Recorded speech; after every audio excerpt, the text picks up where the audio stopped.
Hey everyone, tonight we're slipping back through the centuries. Not for fairy tales or heroic legends, but to face the harsh, raw truth of medieval life. Forget the castles and chivalry for a moment.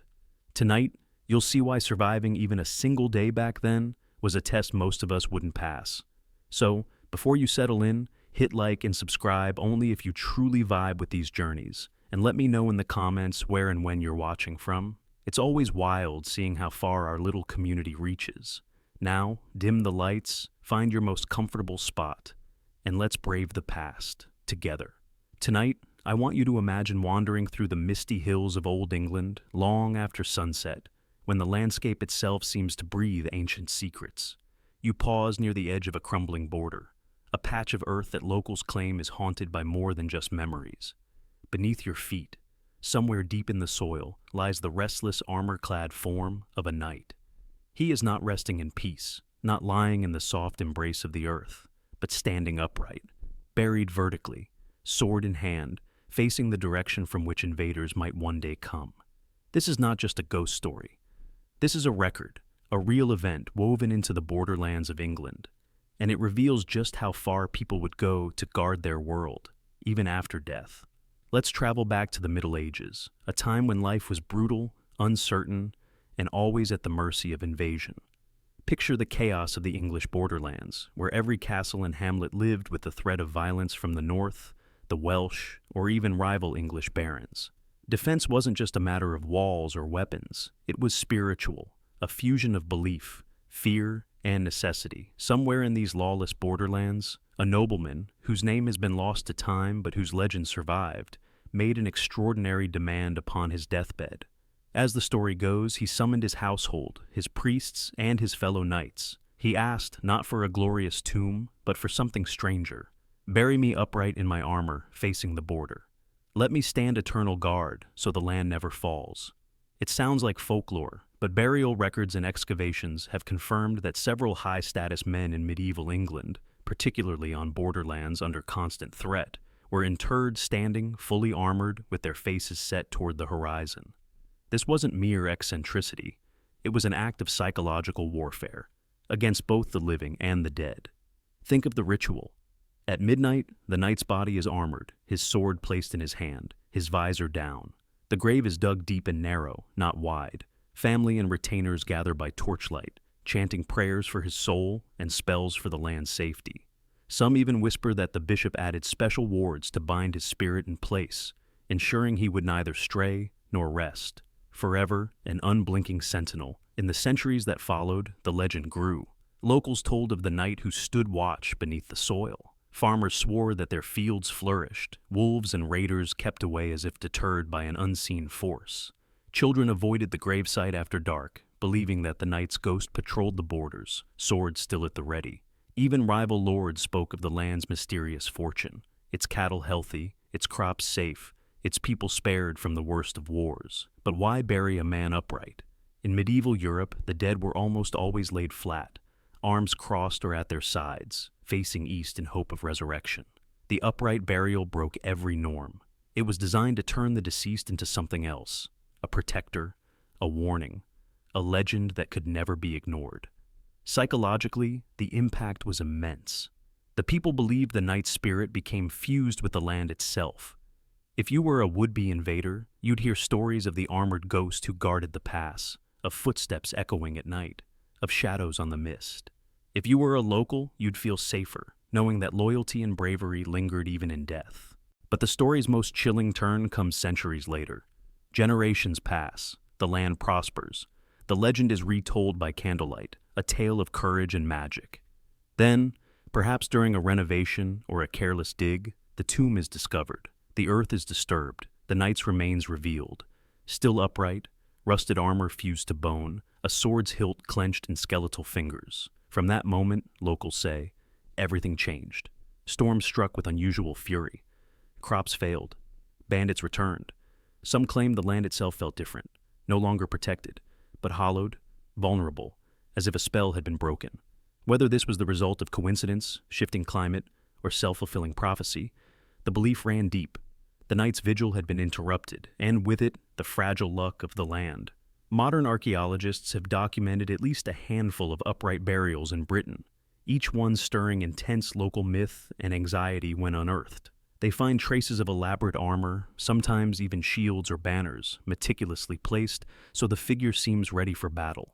One such tomb, discovered in the north of England, bore the marks of hundreds of years of offerings, coins, food, even children's toys left as tribute, as if the knight's protection needed constant renewing. Legends like this persist for a reason. In an age before modern security, when villages were wiped out overnight and borders shifted with every generation, people needed more than weapons to survive. They needed symbols, acts of extreme devotion that could bind a community together and send a message to enemies, seen and unseen. The upright knight was more than a corpse. He was a living boundary, a promise that loyalty to the land and to those who defended it did not end with death. There are echoes of this story across Europe: the German watchman burials, the Scandinavian grave guardians, even the stories of Irish warriors placed standing in bogs, still holding their axes. But in England, on those mist-soaked borders, the legend of the standing knight became a beacon, a warning, and a comfort all at once. Today, if you visit the old sites, some hidden in forests, some beneath ruined chapels, you'll still find people who leave offerings, or who walk a little faster past certain stones at dusk. Even in the modern world, with all its skepticism and science, the idea of a knight who refused to rest, who still keeps watch over his homeland, stirs something ancient in us all. Maybe it's because we understand, deep down, what the people of medieval England felt so fiercely, that sometimes it takes a legend to hold back the darkness, and sometimes the greatest guardians are those who choose to stand, even when everyone else lies down. So next time you hear the wind howl across a lonely field, remember that somewhere beneath your feet, a knight in armor might still be standing guard, fulfilling a vow no living man could ever keep. The law that reserved standing burial only for the purest souls. Imagine the world not as we know it now, but as it was in the heart of medieval France, when the chime of a church bell meant more than the hour, and every shadow was thought to carry the memory of a soul. In those centuries, faith and fear were bound together, woven into laws that tried to shape the invisible realms as much as the visible. Among the strangest and most haunting of these was a law, rarely spoken of even in its own time, that reserved a special kind of burial for a soul judged pure beyond human frailty, a soul believed to have never been touched by sin. Standing burial. The phrase itself feels like a contradiction. Death, after all, is imagined as surrender, a yielding to the earth's gravity. For nearly everyone, burial meant the horizontal repose of the body, laid to rest beneath stone and soil, facing east, awaiting resurrection. But for the soul so spotless that the church could find not even a blemish, a different ritual was conceived. To be buried standing upright, with eyes toward heaven and feet planted in the earth, was to symbolize a spirit unbowed, unstained, a soul so light it might even rise straight up when the final trumpet sounded. This law was not written into every codex, but it echoed through the annals of local church councils and the whispers of villagers, gaining an almost mythic force. But in all the decades the law was kept alive, guarded by bishops, debated by priests, embroidered into sermons. None were found to deserve it. Not one. Not a saint in life, not a martyr, not even the most innocent of infants escaped the stain of original sin, at least according to the careful judges of souls. The law, like so many medieval statutes, became an artifact of yearning, an impossible demand for perfection, a mirror held up to humanity's flaws. It lingered on the books as a kind of challenge to human nature, proof that even the most generous theology had its cold edge. But then the story goes, there was the child. In the summer of 1297, in a small stone village near what is now the Loire Valley, a series of events unfolded that would leave the town haunted for generations. The records of the era are fragmentary, parchments half-eaten by time, marginalia scribbled by nervous monks, chronicles of eclipses, and omens that mingled history with legend. But they all agree on the essential outline: a child, unnamed in many tellings, known only as l'Innocente, died on the very morning of a rare and total solar eclipse. She was perhaps 8 years old, the daughter of a stonemason and a washerwoman, born in a year of famine, raised in a time when every breath was considered a gift from God, and every misfortune a sign. Her death was not the end of her story, but the beginning of a legend. for as the eclipse swept over the sky, turning the world cold and dark, the townspeople crowded into the church, clutching rosaries and shivering in awe. The priest, Father Adelard, was known for his strictness and his learning. He was the one who remembered the old law, dusty and nearly forgotten. He had seen the child's life, a girl who never lied, who cared for animals and lepers alike, who knelt for hours in prayer, and who, by every account, had never uttered a cruel word, not even in sleep. Some whispered that miracles had clustered around her, birds settling on her hands, the sick recovering at her touch, arguments dissolving in her presence. With the sun blotted out and the church filled with shadows, Father Adelard made a proclamation that would chill the blood of everyone present.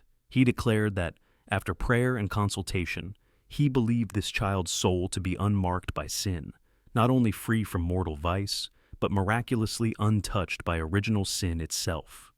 Such a claim was perilous. It bordered on heresy to some, blasphemy to others. But the townspeople, shaken by the eclipse and the timing of the child's death, felt a kind of desperate hope. In the darkness, anything seemed possible. The priest announced his intention. The child would be buried upright, according to the ancient law. No one in living memory had seen such a thing. The grave was dug in the churchyard, deeper than any before it. The child's body, dressed in simple linen, was stood upright within, hands folded, face toward the dimmed sky. As the last stone was lowered in place, the sun began to return, bleeding gold across the landscape. Some fell to their knees, others averted their eyes. From that day forward, stories about the burial grew with each retelling. Crops flourished, illness receded, birds nested on the church roof. Was it superstition? Collective relief? Or something stranger? The faint shadow of the miraculous? What makes this moment so haunting isn't just its uniqueness, but what it revealed about the medieval psyche.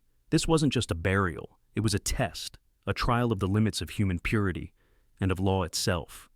The upright grave was more than a statement about the child. It was a desperate reach for certainty in a world ruled by uncertainty, a world stalked by famine, disease, and war. The law had been designed, perhaps, as a kind of spiritual North Star, always there, always out of reach, reminding people to strive, to confess, to hope against hope for something better. But when the law was invoked, when the impossible happened, the effect was not pure triumph. It was awe mixed with dread. For to declare someone pure was to remind everyone else of how far from purity the world truly was. The burial became a kind of local legend, drawing pilgrims and curiosity seekers, but also skeptics and inquisitors. The church authorities in Paris, hearing rumors of a sinless child, sent a delegation to investigate. They arrived weeks later, interviewing villagers, examining the grave, reviewing Father Adelard's sermons, and the testimonies of those who claimed to have witnessed miracles. The verdict was inconclusive, perhaps deliberately so. The law remained on the books, but no other soul was ever found worthy of standing burial. In private, the bishops may have worried that to repeat the event would dilute its power or invite accusations of heresy. In public, they let the legend grow. Years passed. The churchyard and the upright grave at its heart became a place of uneasy pilgrimage. Some villagers left offerings, wildflowers, small toys, carved wooden birds. Mothers whispered the story to their children as both warning and benediction. Be like her, be pure, be kind, and maybe, just maybe, the heavens will open for you too. But others saw the grave as a threat, a reminder that the demand for purity could consume as much as it blessed. They worried that the child's soul had become trapped, that the upright burial prevented her from resting. Strange lights were seen over the grave at night. Unexplained chills touched those who lingered too long. What is undeniable is that the story lived on. Even centuries later, fragments of it survive in local folklore, in the carvings above the church door, one depicting a tiny figure standing upright, haloed by rays of light. The law itself faded, swallowed by the Reformation, by revolutions and wars, by the march of reason. But the legend remains a window into a medieval world obsessed with boundaries, between the pure and impure, the living and dead, the possible and impossible. It's easy, from the vantage point of the present, to see the standing burial law as a curiosity, a relic of medieval excess or superstition. But look closer, and you find the deep human hunger for proof that innocence is possible, that somewhere, once, a single life might remain unblemished by the world's cruelty. And in the echo of that hope, you hear the pulse of a society forever caught between faith and doubt, always searching for a miracle that would make the darkness bearable, if only for the space of a solar eclipse. So, the next time the sky darkens unexpectedly or you pass an old churchyard where the stones lean at impossible angles, remember? Once, in a forgotten village at the edge of a vanished kingdom, the earth was opened for a child who never learned to kneel. She stood instead, alone and upright, awaiting the dawn. And though the law that gave her grave its shape has long since crumbled, the need it answered, the longing to believe that purity, just once, could win, still haunts the silence after every storm. The cave where saints were buried on their feet, beneath the cold hills of Eastern Europe, in the shadowed folds of forests where dawnlight rarely reached, ancient hands carved chapels directly into the living rock. For centuries, these caves echoed with the quiet steps of monks, their voices rising in solemn prayer, candle flames flickering against stone walls inked with soot and devotion. Among these labyrinthine crypts, a most mysterious and unsettling tradition took root, a burial rite so unique it would shape both faith and fear for generations, the vertical interment of saints. To understand the origins of this custom, you must journey back to the age of holy hermits and monastic brotherhoods, the 9th or 10th century, when Christianity's roots crept through the Slavic and Carpathian lands. The world outside was violent and uncertain, pagan raids, shifting borders, and the constant threat of famine or plague. But within these secluded monasteries, carved deep into earth and stone, monks built a parallel universe, a timeless sanctuary ruled by silence, meditation, and rigorous discipline. Death, to these ascetics, was never an end but a passage. The cave chapels themselves were designed as gateways, their entrances aligned to sacred sites, relics, or the rising sun.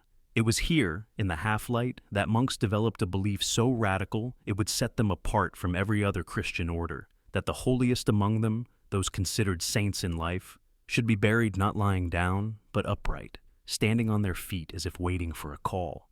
The logic was both mystical and practical. These early monks believed the Last Judgment would arrive without warning.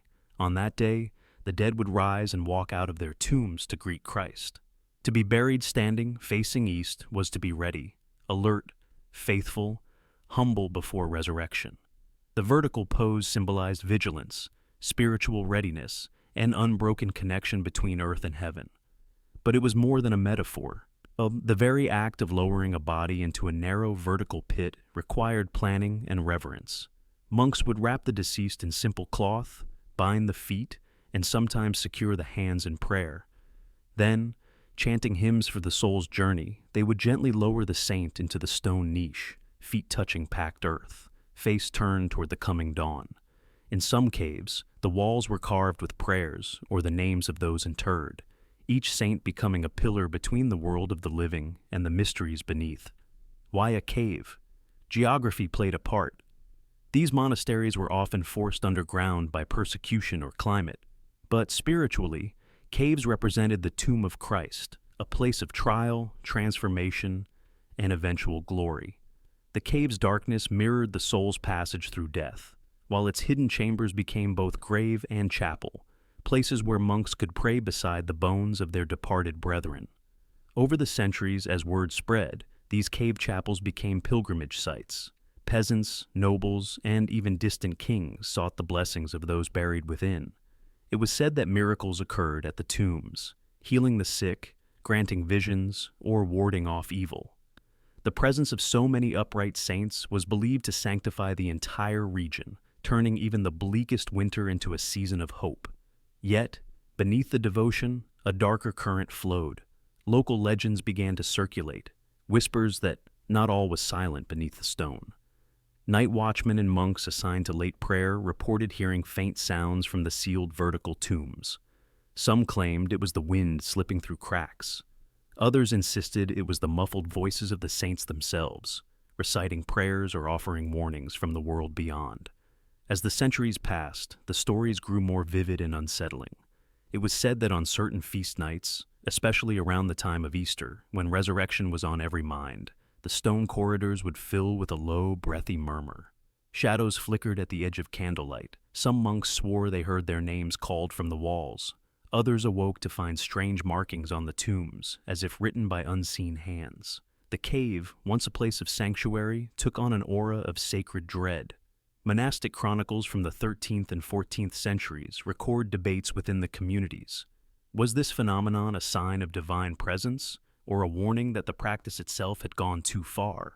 The church authorities, hearing tales of whispering corpses, grew anxious. The official position was that miracles and signs could accompany the remains of the holy, but stories of audible voices and restless dead threatened to blur the line between veneration and superstition.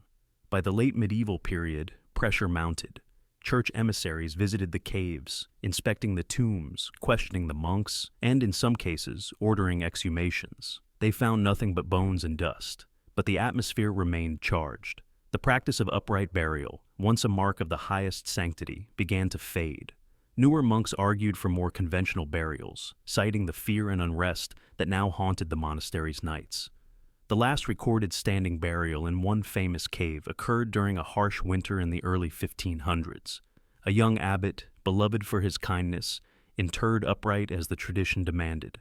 After that, the crypts were sealed, the vertical shafts closed, and the old rites whispered only in legend. But the story did not die. In village folklore and regional chronicles, the Cave of the Standing Saints became a symbol, a place where the boundary between life and death, faith and fear, was at its thinnest. Travelers detoured to avoid the hills at night. Children were warned to keep away from the cave on feast days, lest they hear the saints calling out secrets meant for the dead. Some believed the region prospered because of the saints' restless vigilance. Others blamed every strange occurrence, freak storms, lost livestock, sudden illnesses, on the disturbed souls beneath the mountain. Modern archaeologists, drawn by rumor and surviving manuscripts, have since rediscovered several such cave chapels across Eastern Europe. Excavations confirm the vertical shafts, some still bearing traces of cloth, beads, or icon fragments. Soil analysis supports the theory that bodies were once interred upright, their remains gradually collapsing in place over centuries. Oral histories gathered from nearby villages echo the old tales, the sounds, the blessings, the shivers that run down the spine when the wind howls through empty tunnels. Today, standing in those cold, silent chambers, you feel the weight of centuries pressing close. The air is thick with history and unsolved questions. Was the whispering a trick of the acoustics, the dreams of overworked monks, or something more? A lingering echo of faith so intense it left an imprint on the stone itself. In these caves, every shadow hints at a story, every gust of air, a prayer caught in the rock. What remains is a paradox at the heart of devotion. To be buried upright is to remain vigilant, even in death. The saints who stood for resurrection now stand as reminders of hope, of fear, and of the strange ways belief can transform even the act of dying into a spectacle of awe. And perhaps, if you listen in the right silence, you might still catch the faintest whisper from those ancient walls, a voice that has waited centuries to be heard. The church that refused heaven to anyone buried lying down.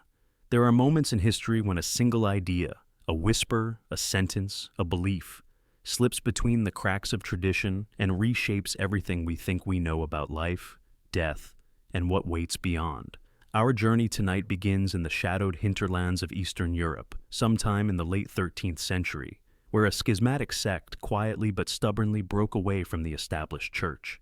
They called themselves the Watchers of the Living Gate, and their strange radical doctrine would echo through centuries, disturbing both the devout and the skeptical in ways that no one could have foreseen.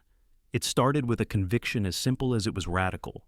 The way you entered death was the way you would face eternity. To these watchers, lying down in death, folded hands, shut eyes, the silence of surrender, was the very symbol of giving up, a final, passive defeat before the unknown.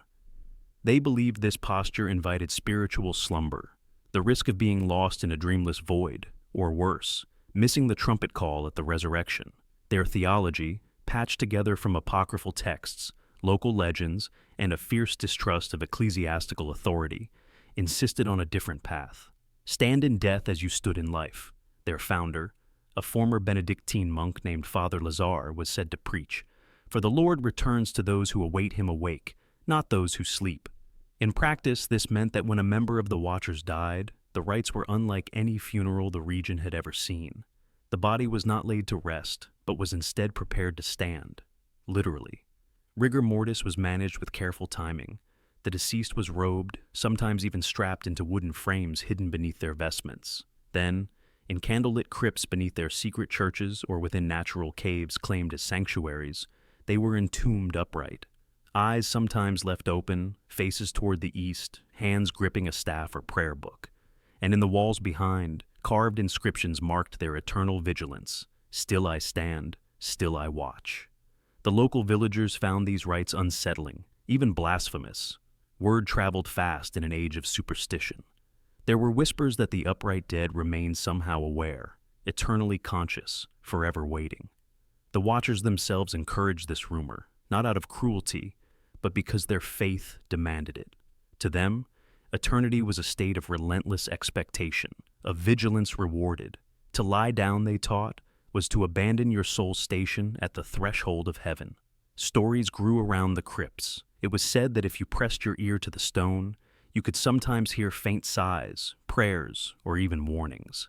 Children dared each other to sneak into the catacombs and count the number of standing dead. Some swore they felt watched by unseen eyes, even in daylight. But for the Watchers, this was confirmation of their deepest hopes, that in refusing death's passivity, their loved ones lingered just one breath away from the world of the living, guardians at the liminal edge of eternity. As word of these practices spread, local church authorities and secular rulers both took notice. For Rome, this was heresy, a rejection of the doctrine of peaceful sleep in Christ, an insult to centuries of sacred tradition.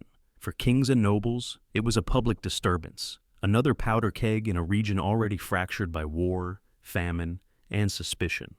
Edicts were issued, Watcher gatherings were raided, their crypts were broken open, the upright dead torn from their stations and reburied in the proper way.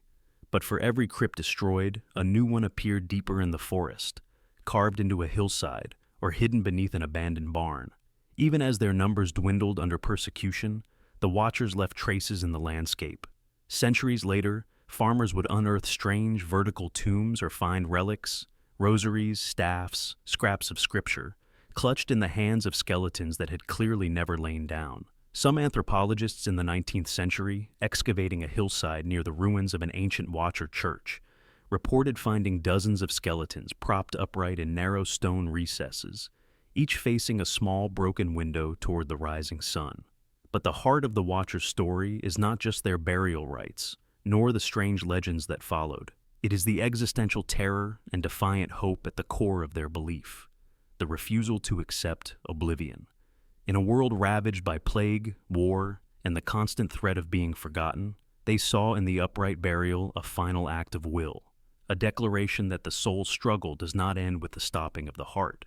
To them, consciousness was the ultimate mark of God's image, and surrender to death's sleep was an abdication of that divine spark. Over time, elements of Watcher practice quietly bled into local folklore. The law of eternal watch in Bohemia. Beneath the shadowed peaks of the Bohemian mountains, where night winds tangled in ancient fir trees and wolves still howled on lonely ridges, there lay a small town unlike any other, its houses huddled together as if for warmth, stone walls weathered by centuries of winter and siege. But what truly set this place apart was not its remoteness, nor its age-old customs, but a law that both haunted and protected its people, the law of eternal watch. In this mountain settlement, its real name half lost to time, spoken now in whispers and old letters, being chosen as the town watchman was both an honor and a lifelong burden. Men who walked the perimeter after sundown did so with a grave understanding. They were not just keeping the living safe, but making a pact that would outlast their mortal bodies. It began, they say, during a century of relentless threats. From the high passes, bandits would descend like ghosts, pillaging, burning, and vanishing into the snow before dawn. Once, legend tells, a traitor inside the walls let the gates swing wide in the dark. The devastation was total. Homes ruined, families scattered. Vows were made never to let such a thing happen again. So the town elders wrote the law of eternal watch into their charter, blending superstition with the steel discipline of survival. The watchmen, chosen for courage and loyalty, were given the strictest charge: vigilance, no matter the hour, no matter the weather. But what truly chilled the spine was the promise attached to their duty. When a watchman died, his body was not laid to rest in the earth as was custom. Instead, he was interred upright, sometimes in a crypt, sometimes in a narrow stone pit, always facing the great iron-banded gates that guarded the only way in or out. And his eyes, by the decree of the law, were to remain open. The reasoning behind this strange and haunting burial was simple, if you accepted the logic of those times. If the watchman had spent his life keeping danger at bay, perhaps his spirit, lingering between worlds, could continue the vigil. His open eyes would frighten evil away, or at least, it was hoped, warn the living of any coming threat. The records show that these burials were not rare. On a wind-battered hillside above the town, a row of stone markers still stands, the inscriptions worn to near illegibility. Each belonged to a watchman, and under every stone lay a skeleton, propped vertical, skull turned toward the village gates. Local priests, conflicted but fearful, blessed the burials in secret, hoping to keep the restless dead at peace. There were rituals. When a watchman died, the villagers gathered in silence. By torchlight, his cloak and staff were placed beside him. The elders would pass a burning brand before his eyes, a symbol, they said, to light his eternal watch. Then, sometimes with stones in his eyelids to keep them open, he was sealed into the earth.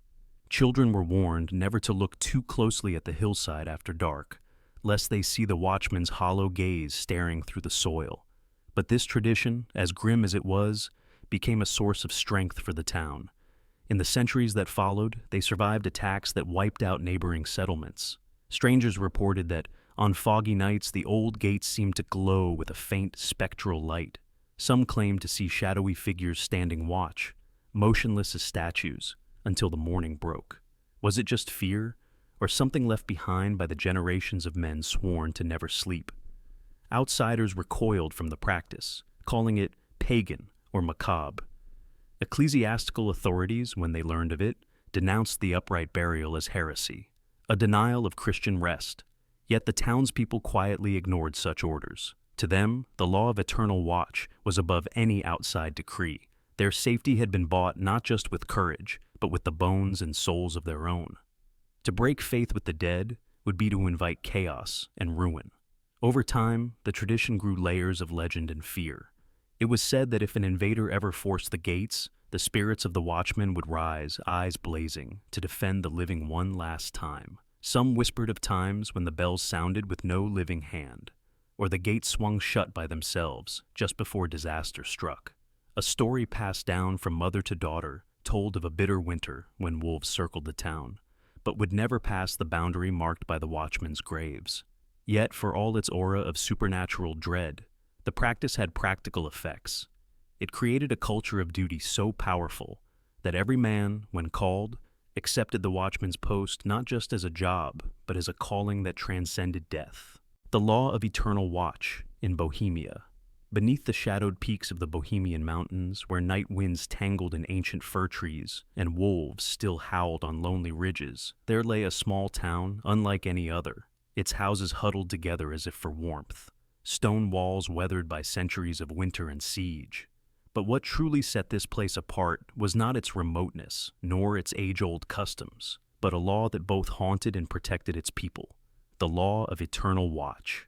In this mountain settlement, its real name half lost to time, spoken now in whispers and old letters, being chosen as the town watchman was both an honor and a lifelong burden.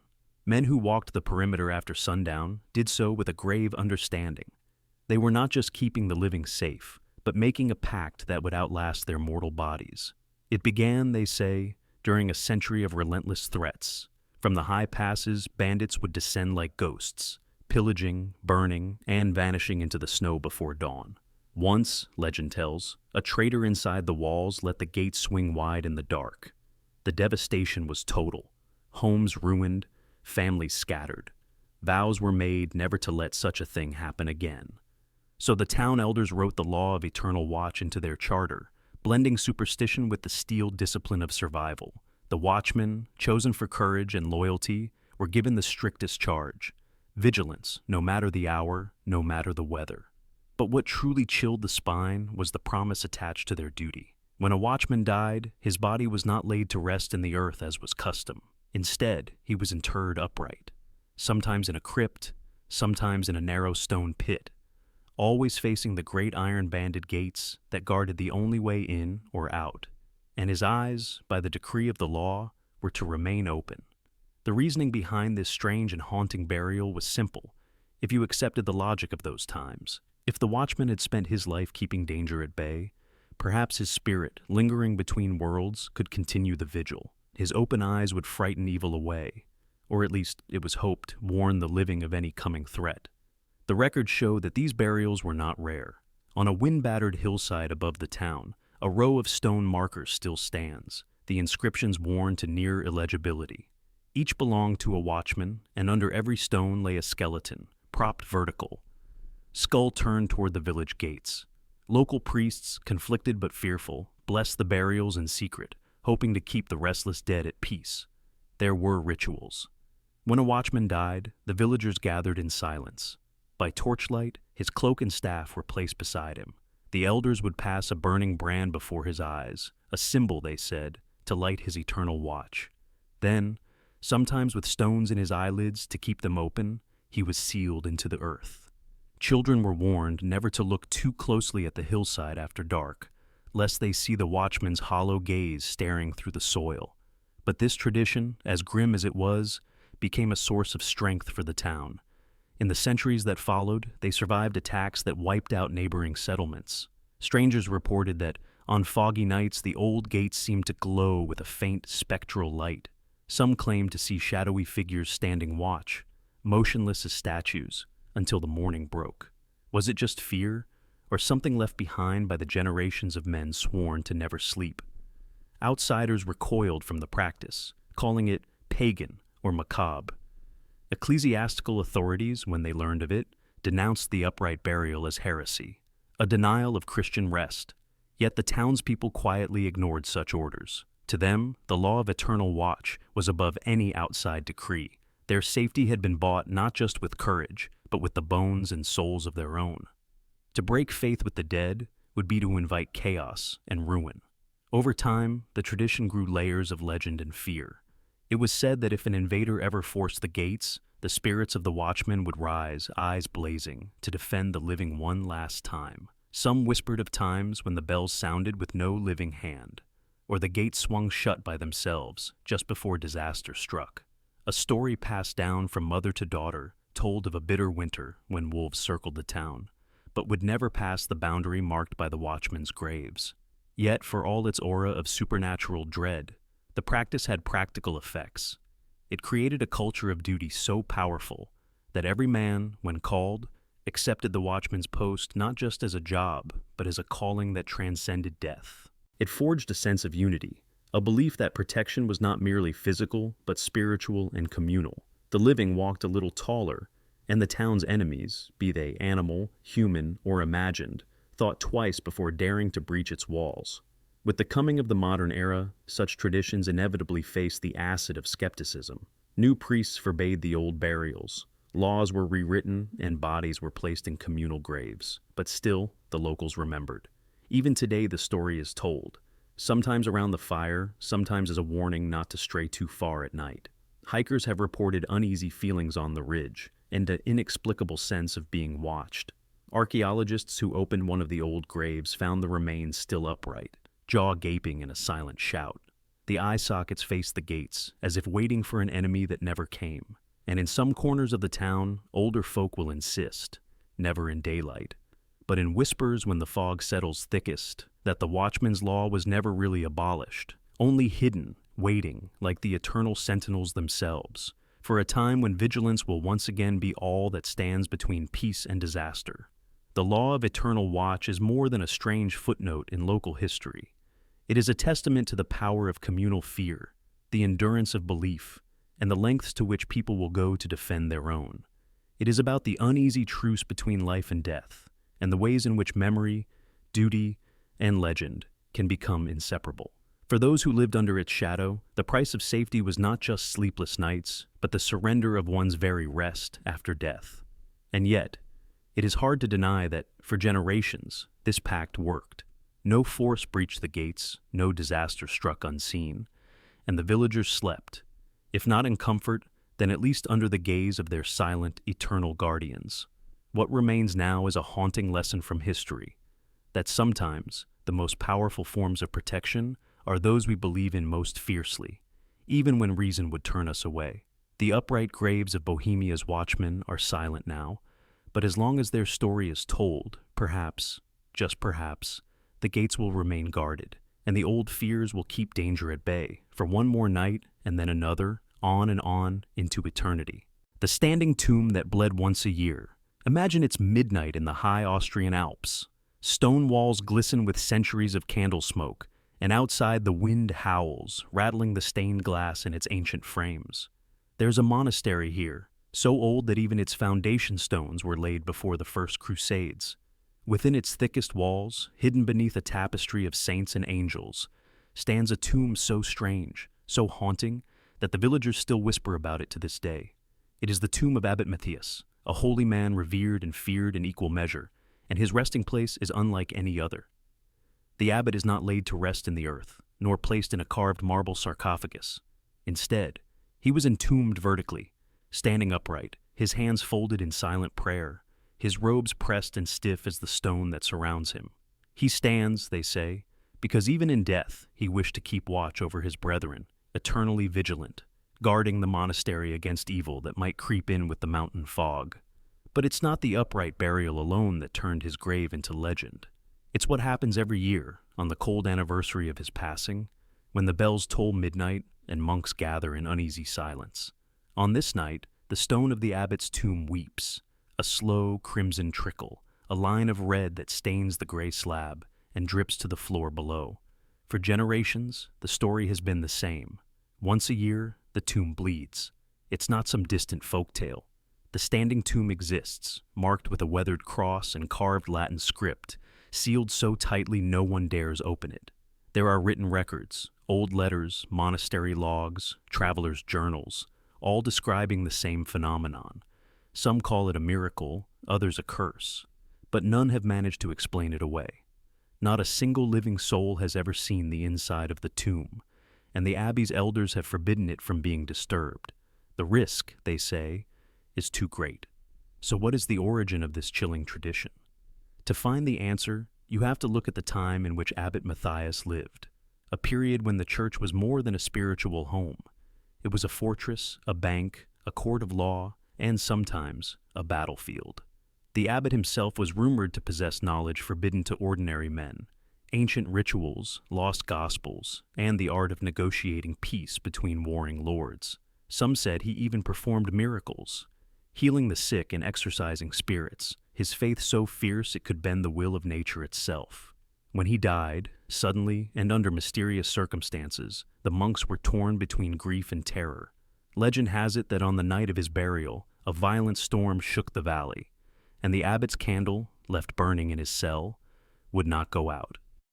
The brethren, desperate for guidance, turned to the oldest among them, who recalled a heretical custom from the early Christian East, to bury a holy man upright so that his spirit could rise instantly if called to defend the monastery. The grave was dug deep within the sanctuary's stone. Matthias's body was dressed in full abbatial regalia, his crozier clutched to his chest, and his face veiled in fine linen. As the monks sealed him in the stone, they prayed that his watch would never end, that even in death the abbot would guard their souls. From that first year onward, something inexplicable began. On the anniversary of his burial, a streak of red appeared on the tomb, as if the stone itself bled.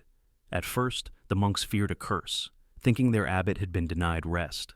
Some, desperate for answers, tried to cleanse the tomb with holy water or scrape away the stain, but it always returned, unfailingly, on the same date, every year. As decades turned to centuries, the event became part of the monastery's calendar. Pilgrims began to arrive, some to pray, others to witness the miracle for themselves. Reports from the 14th and 15th centuries describe lines of supplicants filing past the tomb, kneeling before the bleeding stone, dabbing cloths and relics in the crimson trace, as if it were the blood of a saint. For the devout, the abbot's suffering was proof of his power. He had not abandoned his post. He was still fighting for their salvation, even as the world changed outside the monastery's walls. Skeptics, of course, have tried to find natural explanations. Some suggest a rare form of red-tinged condensation, or the leaching of iron-rich minerals through tiny fissures in the ancient stone.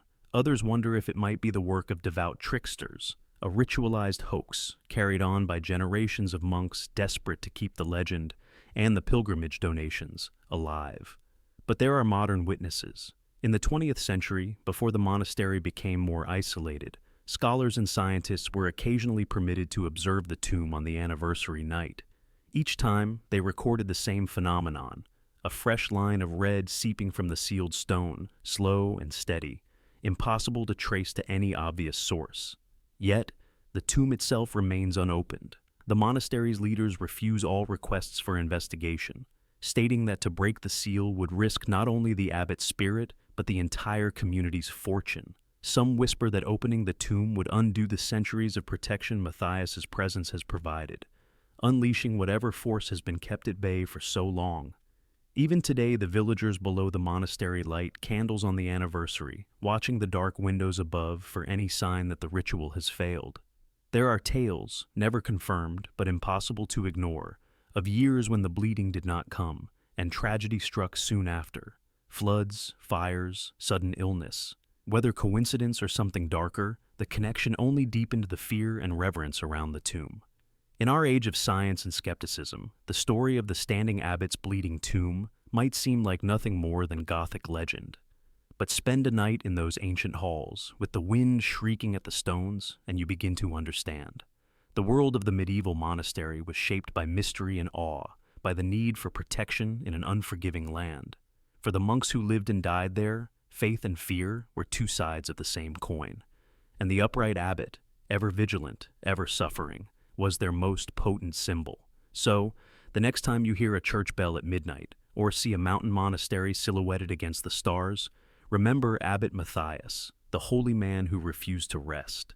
Imagine the red stain blooming on cold gray stone, a reminder that even the dead may still be watching, guarding, and, perhaps, bleeding for us all. The grave that was too tall to fill. There are places where the landscape itself seems to hold its breath, where every hill, every hollowed yew tree, every ruined churchyard whispers stories too strange to fit inside daylight logic. Wales, with its tangled green valleys and haunted moors, is a land woven from legend and memory, where history and myth often refuse to untangle themselves. Tonight, we travel to one such place, a forgotten burial ground on the edge of the Brecon Beacons, where centuries ago, villagers dug a grave that would never end. This is the story of the grave that was too tall to fill. Picture a late autumn morning, centuries ago, in a small Welsh parish, where rain slides like cold fingers down slate roofs, and the church bells ring out not for a wedding or festival, but for a funeral. But not just any funeral. Today the villagers are preparing to bury Saint Brynach, the wandering hermit and healer, whose name even now lingers in faded parish records and local tales.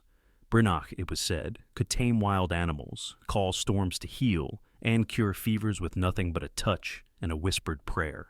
In life, he wandered the hills, slept beneath the open sky, and left behind a trail of half-healed wounds, physical and spiritual, in everyone who met him.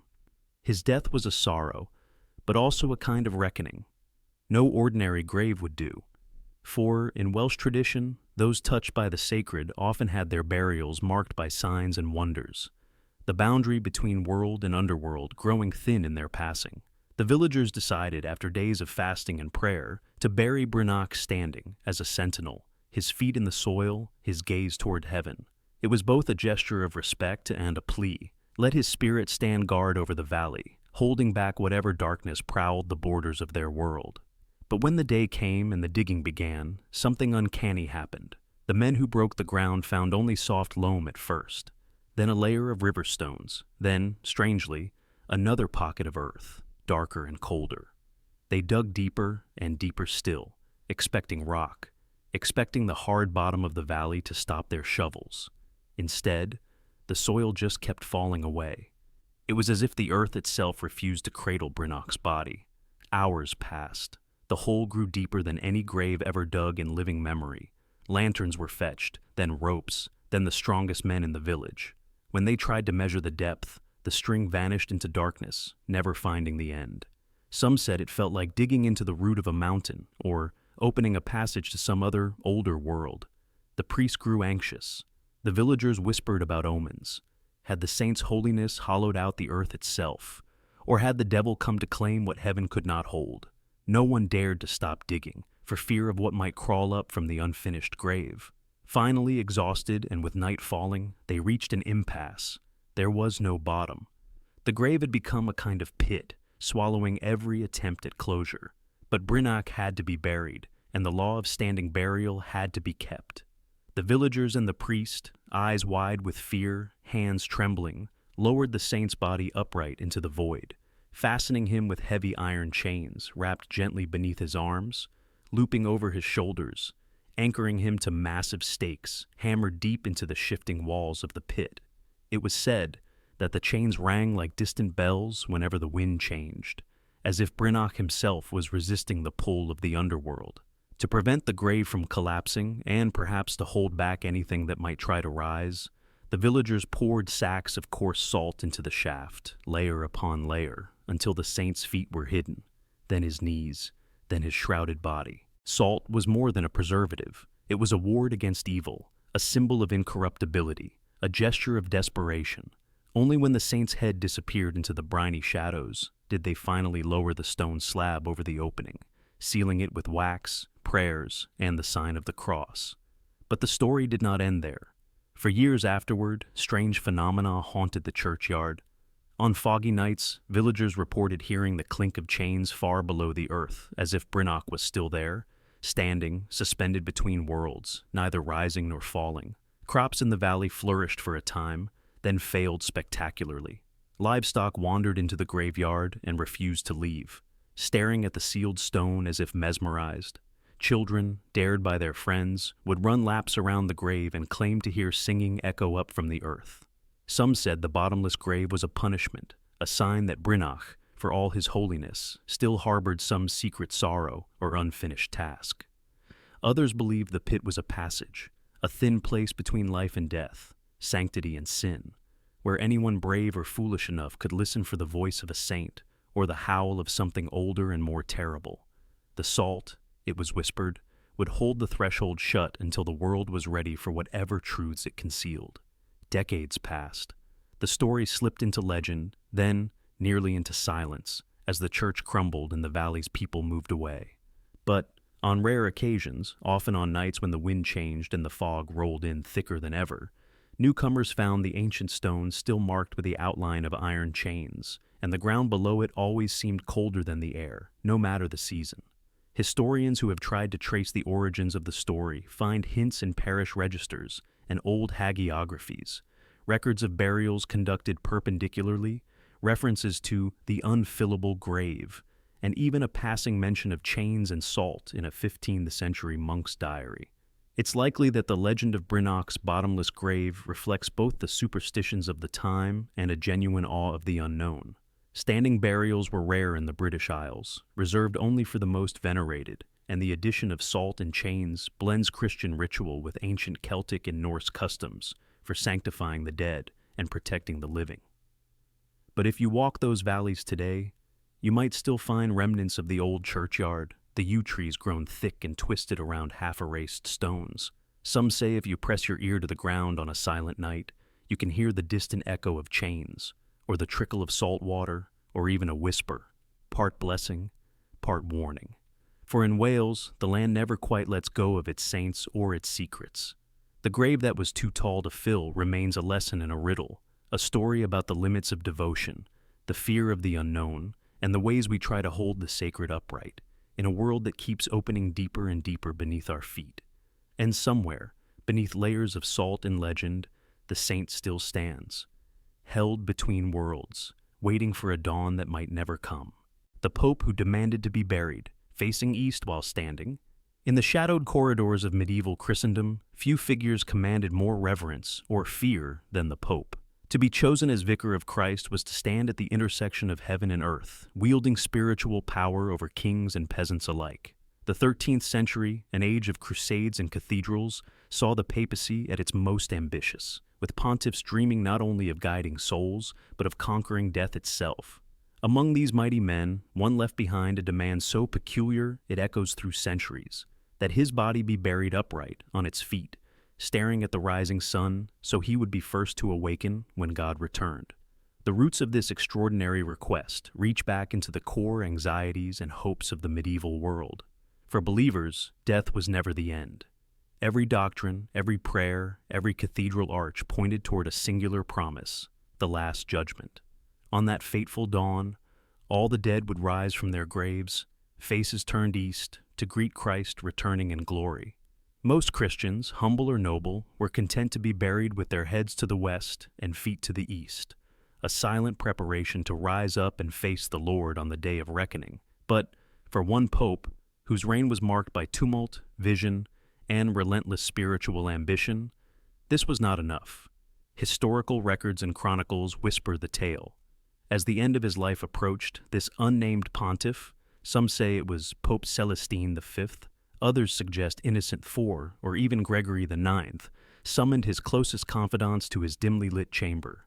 The pope, frail and worn by years of papal burden, looked out from the window of his palatial quarters, watching the sunrise set fire to the city's towers. He spoke of his soul's restless yearning, his fear of missing the moment when Christ would split the heavens. And then he gave his impossible order. When death finally claimed him, he was to be buried not laid down, but standing, his feet anchored in holy earth, his eyes fixed eternally on the east. To the Pope, this was no mere gesture of vanity. Medieval theology was steeped in symbolism. The east was not only the direction of the sunrise, but also of paradise, of hope, of beginnings. Throughout Christian art and architecture, east signified resurrection and divine arrival. Churches were built to face it. The dead were positioned to see it. The Pope's demand took this tradition to its radical conclusion. He would not just rise, he would be first in line, awaiting his Savior with all the urgency and authority of his office. News of the pontiff's wish spread quickly among his inner circle. Some whispered it was a mark of ultimate faith, others muttered of arrogance, but obedience was absolute. When the end drew near, the Pope's final days were spent in preparation, not just of soul, but of ceremony. Master masons and trusted clergy were summoned in secret to design a crypt unlike any Rome had ever seen.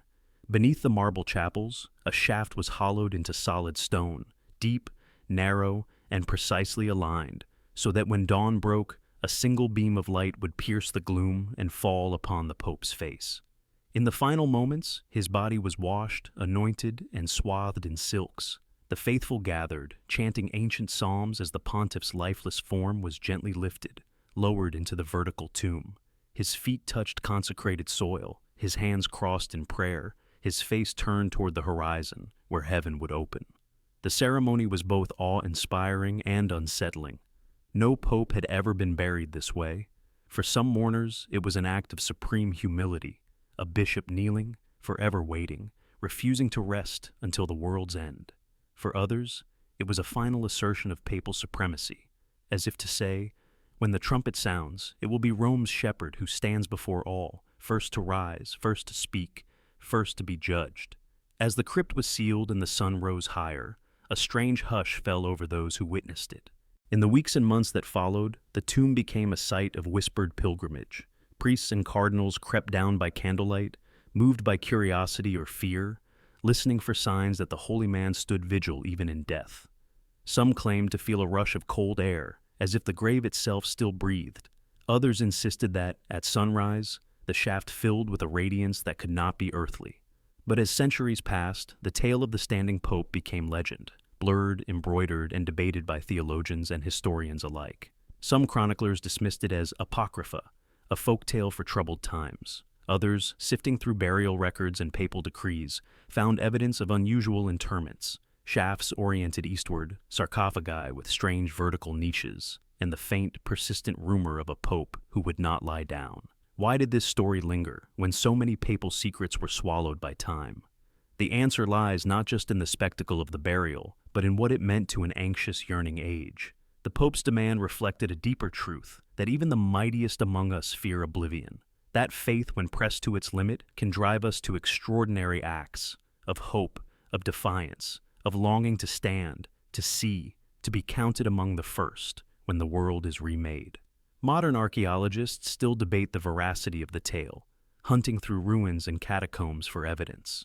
But perhaps the most powerful testimony is found not in stone, but in the echoes of memory. For centuries after, popes and cardinals would request east-facing graves, some even hinting at vertical interment. The idea haunted the imagination of medieval Europe, a shepherd forever on his feet, unwilling to yield, waiting for the golden light of resurrection. In the end, whether or not the standing pope's tomb is ever found, his wish remains a testament to the strange, beautiful, and sometimes desperate ways humans grapple with mortality and eternity. To be first to rise when God returns. That was the hope of a soul who bore the burdens of a broken world, and who, even in death, refused to look away from the dawn. And so, the story endures, passed from generation to generation, a reminder that in the quiet dark before sunrise, even the greatest of us stand watch, hoping, believing, and yearning for the light that is promised to all. The law that denied burial to cowards. In the ancient wind-blasted fields of medieval Europe, death was never a distant shadow. It was a constant howling presence. For knights and men-at-arms, the question was never if you would die, but how. And perhaps even more importantly, how you would be remembered after your bones mingled with the soil. Among certain legendary knightly orders, this question grew into something far deeper and more frightening than mere remembrance. It became law, a law that reached out from the living to the dead, deciding not only how a man's body would be placed in the earth, but whether his soul could ever find rest. By the late 12th and early 13th centuries, the chivalric codes of Europe had ossified into an elaborate web of oaths, rituals, and punishments. Knights were bound by vows of courage, fidelity, and honor, not just as social niceties, but as sacred contracts with God and their brotherhoods. To break these vows was to sever oneself from both earthly and heavenly kinship. For most, death in battle was not simply a tragic end, but a kind of transfiguration, the ultimate proof of valor, a passage straight into legend. Yet, what happened to those who broke the code? In certain knightly orders, especially on the volatile frontiers where Christendom clashed with its adversaries, a system emerged that would haunt the dreams of every would-be warrior, the law of the standing grave. This law decreed that only those who died in honor, meaning most often in the chaos of battle, with weapons in hand and courage unbroken, could be granted the most sacred of burials, to be interred standing, facing the rising sun, sword at their side, as if still guarding the land even in death. This was not just symbolism, it was a statement. Here lies a man who never knelt to fear, whose courage was proof against the worst this world could offer. Their funerals were public spectacles of both grief and awe. The body was carefully washed and robed in the colors of his order. If possible, the wounds of battle were left visible, a badge of sacrifice rather than shame. The knight's sword and shield were placed in his hands or set beside him, and he was lowered into a specially dug, narrow grave, upright, as though he might at any moment rise to fight again. Songs were sung, banners unfurled, and prayers for eternal vigilance recited over the open earth. But for those whose courage failed, for those who turned from battle or were accused of cowardice, a darker fate awaited. Some were denied burial entirely, their bodies left where they fell, a horror in itself. For to be left unburied was to risk being devoured by animals, scattered by weather, or used as a warning to others. In the eyes of the living, it was a punishment that reached beyond the grave, a sentence to eternal wandering, forever denied the peace of consecrated ground. Yet, the law sometimes went even further. In certain orders, especially among the more secretive and fiercely hierarchical brotherhoods of the borderlands, there was a tradition even more shaming, the face-down burial. Here, those judged as cowards were indeed given a grave, but it was a grave of disgrace. Their bodies would be forced into the earth face first, hands tied behind their backs, or stripped of the insignias of their rank.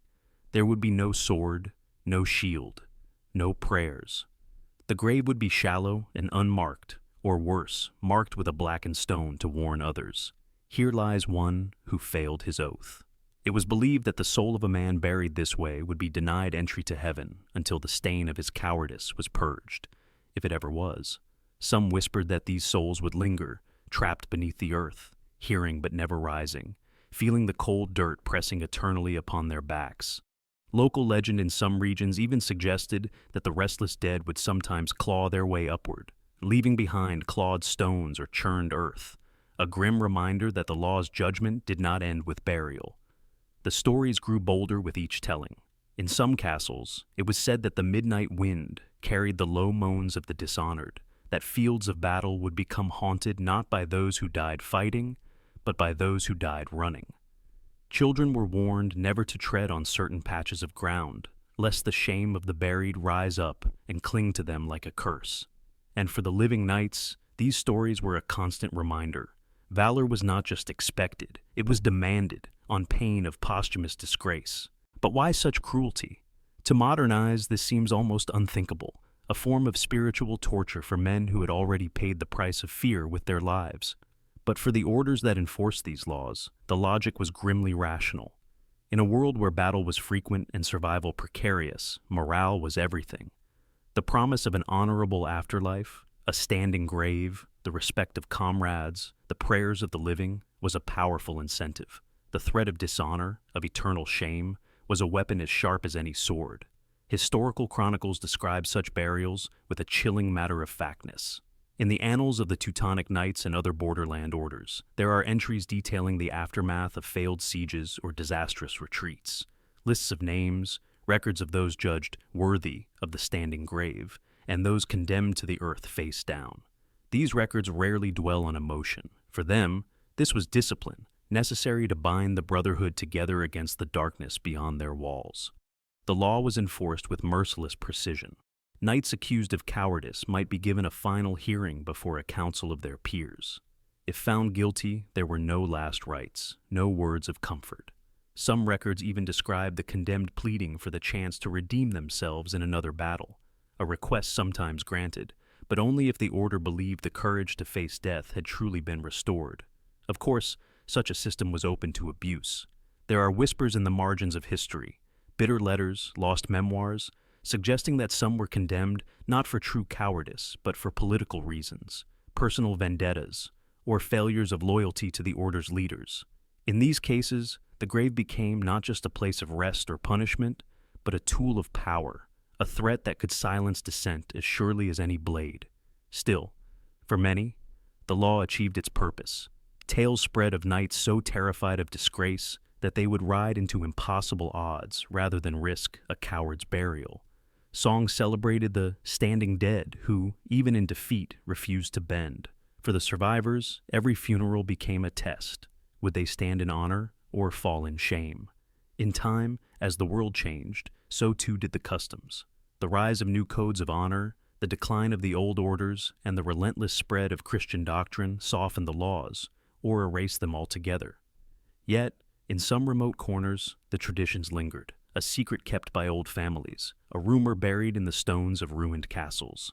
Today, archaeologists occasionally unearth narrow, upright graves, the bones of men still clutching their swords, facing the dawn as if ready to rise at the trumpet's call. They also find graves where the body lies face down, arms awkwardly twisted, the insignia of knighthood deliberately removed.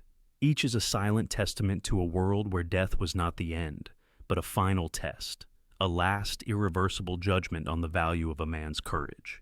So the next time you stand before an ancient battlefield, or walk among the lichen-crusted stones of an old graveyard, remember, for some, the terror of a shameful death was not just a private fear, but a law carved into the very earth. And for others, the promise of standing forever was worth facing anything the world, or the next, could throw at them. In the end, the law of the standing grave is more than a relic of medieval cruelty. It is a window into the soul of an age obsessed with honor, courage, and the haunting fear of being forgotten or despised. It asks us to consider, what would you risk for a legacy that endures beyond death? And in a world always watching, judging, remembering, which side of the grave would you choose? The pit of the forever kings. There is a place in the farthest reaches of old Europe where the mountains rise like broken teeth, and the forests seemed to close in around every step. Here, on a wind-scoured plateau, stands the ruined silhouette of a fortress lost to most of history, its name surviving only in tattered chronicles and half-remembered songs. But it is not the battered stones or the weathered towers that truly draw whispers from those who live in the valleys below. It is the hidden pit, sunk deep beneath the fortress, that has given birth to centuries of fear and awe, the pit of the forever kings. In the era when dynasties bled for every inch of ground, rulers clung to power with desperate resolve, haunted always by the shadow of rebellion or betrayal. It was in this crucible that the custom of the vertical burial was born, not from piety, but from a desire to make authority eternal. The tradition is believed to have started with the first conqueror who raised the fortress, a warlord both feared and beloved, whose decrees shaped the lives and deaths of all who dwelled within his reach.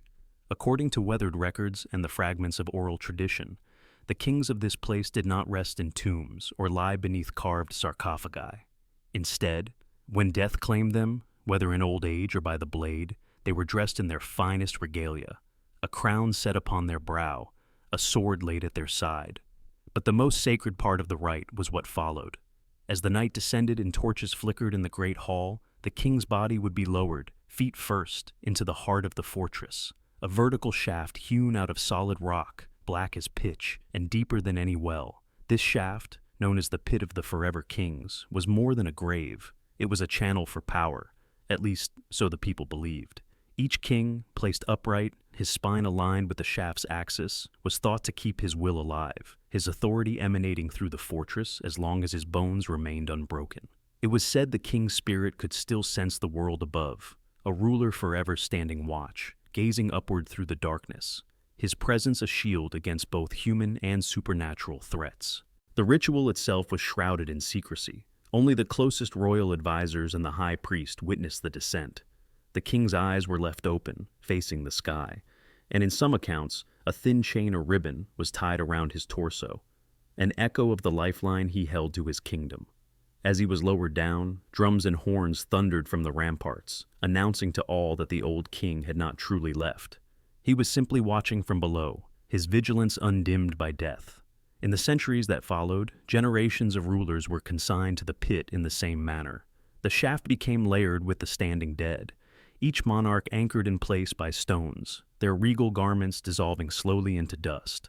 The pit was sealed with a heavy lid, but every coronation began with a ritual unlocking, an offering made to the buried kings, a request for their favor and guidance. The people believed that as long as the vertical line of royal spines remained intact, the authority of the dynasty would never falter. It was more than myth. Chroniclers note periods when the fortress stood against impossible odds, besieged by armies or racked by plague, only to emerge with its banners unbowed. When famine struck, the townsfolk prayed not just to God, but to the kings in the pit, asking them to intercede, to lend their strength. Some claimed to hear voices echoing up the shaft, murmurs of counsel or warning when disaster loomed. Others spoke of the air above the pit feeling charged, as if brushed by invisible hands.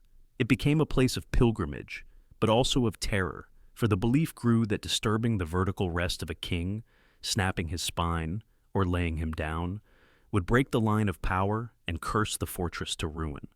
This dread was reinforced by a dark chapter in the fortress's later history. During a particularly savage revolt, rebels broke into the shaft, hoping to unseat the legacy of the kings. As they pried at the royal remains, seeking treasures rumored to be buried with them, one of the men slipped and fell, his body snapping across the moldering bones. According to the town's surviving records, a storm lashed the mountains that night, and by morning, the rebels were gone, driven out, dead, or vanished. The fortress itself began to decay soon after, its luck spent, its walls crumbling year by year. Some say the dynasty ended because the line of upright kings was broken. Authority had seeped away with the snapping of their spines, yet the legend endured, even after the fortress fell into ruin, even after generations had passed, and the precise location of the shaft was forgotten. People in the region still spoke of the forever kings. Shepherds avoided the overgrown hill where the pit was said to lie. Children dared each other to place an ear to the ground and listen for the low, regal voices calling from below. Archaeologists, drawn by tales of the upright burials, searched for the shaft for decades, finding only hints: anomalous bones, scraps of cloth, a crown fragment blackened with age. For all its strangeness, the pit of the Forever Kings reflects a universal human obsession, the desire to keep power alive, to cheat oblivion by anchoring authority in something tangible and lasting. Where most graves are about letting go, this vertical sepulchre was about holding on, defying gravity, defying time. The spine, that symbol of will and command, became the axis mundi of the fortress, a literal backbone connecting the rulers of the past to the world of the living. To outsiders, the rite was macabre, a grotesque distortion of burial tradition. To those who lived in the fortress's shadow, it was a comfort and a promise, a sign that the king watched over them still, standing sentry in the dark, refusing to yield even to death. What remains now are echoes, a sense that some places are shaped not just by walls and wars, but by the lingering presence of those who refuse to lie down. The ruined fortress, the hidden pit, the line of upright kings, these are more than stories. They are reminders that the need for power, for memory, for protection, can drive people to bury their leaders not in rest, but in restless vigilance. Somewhere in the earth, perhaps, the last king still stands. As long as his spine remains unbroken, so too does the myth. And in the end, that myth is its own form of immortality, a legacy that, for better or worse, refuses to fade into dust.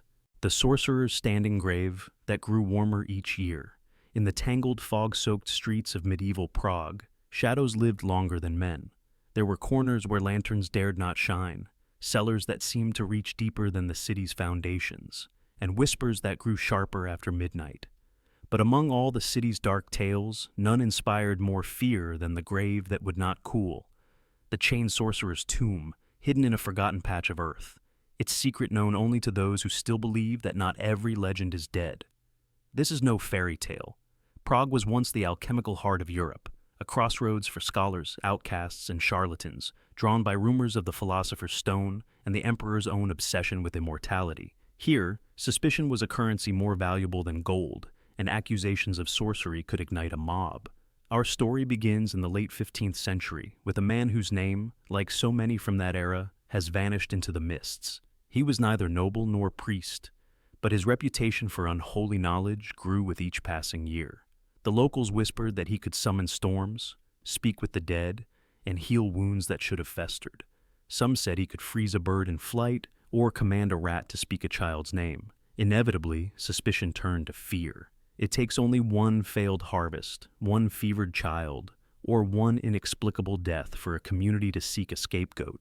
The city's leaders accused him of necromancy, the darkest of all forbidden arts. His home was searched, his belongings confiscated, and he was dragged, unwashed, raving, and battered, before a church tribunal. There, before a crowd thirsting for reassurance, he was condemned not just to death, but to oblivion.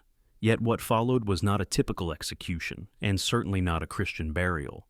The tribunal demanded that the sorcerer be interred upright, not with dignity, but with fear. Upright burials were rare, reserved for those considered too dangerous to lie peacefully in the earth. But this burial came with an added horror. The accused was wrapped head to toe in iron chains, padlocked at every joint, with heavy links biting into his flesh. The chains themselves were inscribed with biblical curses, and the symbols of Prague's ancient alchemical guilds, sigils meant to bind spirit and body alike. At midnight, under the wary gaze of priests and a scattering of townsfolk, the chained corpse was lowered, standing, into a narrow pit just outside the city's old walls. Soil was heaped around him, and a heavy stone was set atop the grave, marked only with a crude warning: "Let none disturb his rest." The intent was clear. This was not simply to keep the dead in the ground, but to keep something else from rising. The people hoped, as much as they believed, that this was the end. But Prague is a city that remembers. For generations, rumors circled. At first, it was just a sense of unease. Children who refused to walk the lane after sunset. Stories of a strange, unseasonable warmth radiating from the earth above the grave, even in winter. The grave became a magnet for the desperate and the reckless, a place to dare your friends, to leave tokens, or to whisper curses of your own. Some nights, People swore they saw a pale vapor rising from the stone, or heard chains shifting in the soil. Years turned into centuries. The city grew up around the cemetery, and the location of the chained grave faded from maps, but not from memory. Yet those who tended the old graveyards, those whose families had always lived on the city's margins, kept the story alive. Once a year, on the anniversary of the Sorcerer's execution, local caretakers would gather and press their palms against the ancient stone. They claimed it was never cold, even as frost bit the air and the world froze solid around it. In fact, with each passing year, the grave seemed to grow warmer, imperceptibly, unsettlingly, as if a slow fever smoldered beneath the ground. It was not just superstition. In the late 1800s, Prague's first generation of scientific investigators, driven by Enlightenment curiosity and a fascination with the city's occult past, sought to explain the legend. They found the grave, tested its temperature, and left bewildered. Their records describe readings several degrees higher than the surrounding soil, with no logical cause, no pipes, no volcanic vent, nothing to explain why the chained tomb should radiate such heat. Each attempt to dig deeper was met with resistance from locals, who warned that disturbing the sorcerer's rest would bring disaster upon the city. One account, published anonymously, tells of a caretaker who attempted to remove a small stone from the grave to see what lay beneath. That same night, a fire broke out in the caretaker's home, destroying everything he owned. He fled Prague and was never seen again. Whether this was coincidence or evidence of some darker force, the story became the final warning. Nobody should ever open the chained grave. In the modern era, the site is unmarked, rumored to lie beneath a tangle of roots and abandoned stones in a neglected cemetery on the city's edge. Locals still avoid it. Some say the air grows heavier, the birds fall silent, and a prickling warmth rises from the earth if you stand too long in the wrong spot. Archaeologists have pressed for permission to excavate, citing historical value, but each petition has been denied by the city's heritage board. The reason is never given. Some things, it seems, are best left undisturbed. The psychology behind the sorcerer's burial is as fascinating as the legend itself. Medieval Europe feared sorcery not just as a crime, but as an infection, a threat that could outlast death.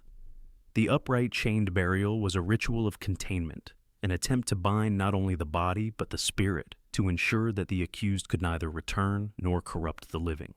It is a practice found in other parts of Europe as well. Iron stakes driven through suspected vampires, stones placed in the mouths of supposed witches, corpses buried at crossroads, or standing at the edges of towns. All of these reflect the same terror, that some powers refuse to stay buried.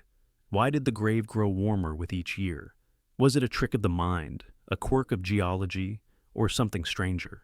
Science can offer many answers, but in Prague, stories have their own power. For the people who have lived in the city's shadow, the chained sorcerer is a living lesson, a reminder that there are forces in the world and within ourselves that resist explanation, that some secrets, no matter how tightly bound, will always find a way to seep out, slowly, steadily, like the warmth from a grave that will never cool. So, if you ever walk the old cemeteries of Prague and feel an unexpected heat rise beneath your feet, remember, some legends are built on more than fear. They're built on the bones of those who would not lie down, chained upright, still restless, still waiting in the darkness beneath us all. The noblewoman who stood in death for her house to thrive. Beneath the moody skies of medieval Europe, there are stories that refuse to die. They persist in the cracked stones of ruined manors, in the ghostly echo of bells across forgotten fields, and most of all, in the earth itself, where sometimes the dead are buried not to rest, but to watch. One such legend haunts the annals of a once great house in the borderlands between France and the Holy Roman Empire, the tale of the noblewoman who chose to stand in death, vowing never to let her family's fortune slip into ruin. Hers is a story of pride, sacrifice, and the price of disturbing the sacred boundary between the living and the dead. It began in the autumn of 1429, a year marked by turmoil and siege. The 100 Years' War battered the countryside, leaving farms in ash and stone towers in ruin. Yet, in a small valley, the House of Valmoran clung to its ancestral lands. Its fortunes had faded with the death of its lord, a knight felled by fever, leaving his widow, Lady Genevieve, to rule alone. She was no stranger to hardship. It was whispered she had outlasted bandits, plagues, and political betrayals through sheer will. Some said she slept in armor and walked to the ramparts every night, lantern in hand, memorizing every inch of the land that was both her burden and her legacy. As the years wore on, Genevieve's body grew frail, but her mind remained sharp as winter ice. The family priest recorded in his chronicle that, during her final illness, Lady Genevieve summoned her kin and stewards to her bedside and made a strange, solemn request. "When I am gone, stand me upright in the chapel vault, facing the eastern fields. I would never cease to watch over my house, nor let the shadow of misfortune creep unopposed across my lands." The priest balked. Such a burial was nearly unheard of outside ancient legend. Upright interment was reserved for saints, kings, and the most venerated of ancestors, and even then only rarely. But Lady Genevieve's will was law within Valmeron. She died within the week, and her final wish became an edict none dared break. The family's masons dug deep into the crypt below the manor's chapel, carving a narrow stone shaft beside the ancient tombs. They lined it with polished granite and fitted an iron stand within, designed to hold the body upright, arms folded, eyes forever set toward the broad fields beyond the stained glass window. Lady Genevieve's funeral was conducted at midnight, with only family and a handful of trusted retainers in attendance. The priest, trembling, recited the rites, and the body was lowered into place, her face serene, her posture unyielding. In the months and years that followed, something uncanny unfolded. The house of Valmeron, which had teetered on the edge of ruin, began to thrive. The fields, once blighted by war and famine, yielded abundant harvests. Raiders shunned the manor's lands, rumors spreading that a spirit stood guard there. Even in times of drought, the river never ran dry, and the flocks prospered. The villagers whispered that Lady Genevieve's vigilance had not ended with her life. Some claimed to see a pale figure walking the estate's boundaries at dawn, lantern light flickering in the mist. Others spoke of dreams in which the lady warned them of dangers or showed them hidden stores of grain. Her family rose to prominence once more, marrying into wealthier houses, acquiring new lands and titles. The standing grave in the crypt became both a secret talisman and a cause for unease. Only the eldest of each generation was allowed to visit the vault, always at dusk, to lay flowers and speak words of gratitude. The legend grew with each retelling. So long as the lady stood, the house would thrive. But human fortune never lasts forever, and reverence can curdle into greed or curiosity. A century passed. In a time of growing skepticism and change, when superstition began to give way to reason and ambition, a distant cousin, envious, debt-ridden, and embittered, broke into the vault one stormy night. It's said he forced open the crypt, pried loose the heavy iron slab, and descended by torchlight to where the noblewoman's form still stood. What happened next remains a matter of conjecture. Some say he tried to plunder the grave for valuables, others that he simply wished to mock the old ways. Whatever the truth, the result was swift and catastrophic. The cousin's torch was found extinguished beside the toppled form of Lady Genevieve, her bones scattered, her skull turned from the east. The vault filled with damp and rot in the months that followed. The fields, once so fertile, began to fail. The river flooded, then ran low. Illness and misfortune descended on the house like a curse. Within a generation, the Valmeron name was all but extinct, their lands sold off, their manor abandoned to brambles and ivy. The villagers, terrified, avoided the chapel. Those who dared trespass claimed the air inside was thick and freezing, that unseen eyes followed their every step. There were tales of a spectral woman seen at the edge of the fields in the hour before sunrise, lantern still in hand. But now her face was obscured by shadow, and her posture was no longer upright, but twisted, restless. Historians who have investigated the story have found hints in property records, in the shifting fortunes of the estate, and in the oral histories preserved by local families. Upright burials for women, especially noblewomen, were exceedingly rare in European history, but records exist of such rites performed for the sake of ancestral guardianship, rooted in pagan traditions and later absorbed into Christianized ritual. The fear that disturbing the dead could bring disaster is as old as the stones themselves. The story of Lady Genevieve, whether taken as literal truth or as a parable, endures for a reason. It is a reminder of the power we grant to legacy. to the idea that vigilance and sacrifice can echo across generations. But it is also a warning about the costs of pride, the danger of violating old covenants, and the inevitability of change. In the end, even the most steadfast guardian cannot halt the march of time. The standing dead may watch, but the living are always tempted to look away, to reach for what should remain undisturbed. If you ever find yourself in the borderlands, passing a ruined chapel where the wildflowers grow higher than the fallen stones, pause and listen.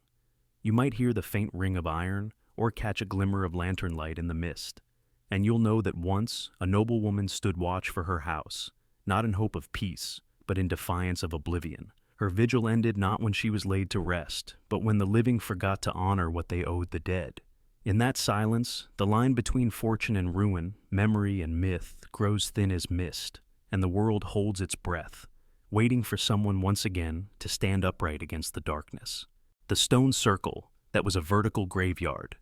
In the heart of northern Spain, where the land rises in waves of grass and limestone, and the night sky seems ancient enough to hold secrets, there stands a circle of stones, old, weathered, unremarkable at a glance, like so many others dotting the European countryside.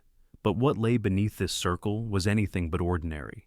It would take a team of modern archaeologists, centuries after the last prayers had faded, to unlock a mystery that continues to disturb and fascinate scholars and dreamers alike.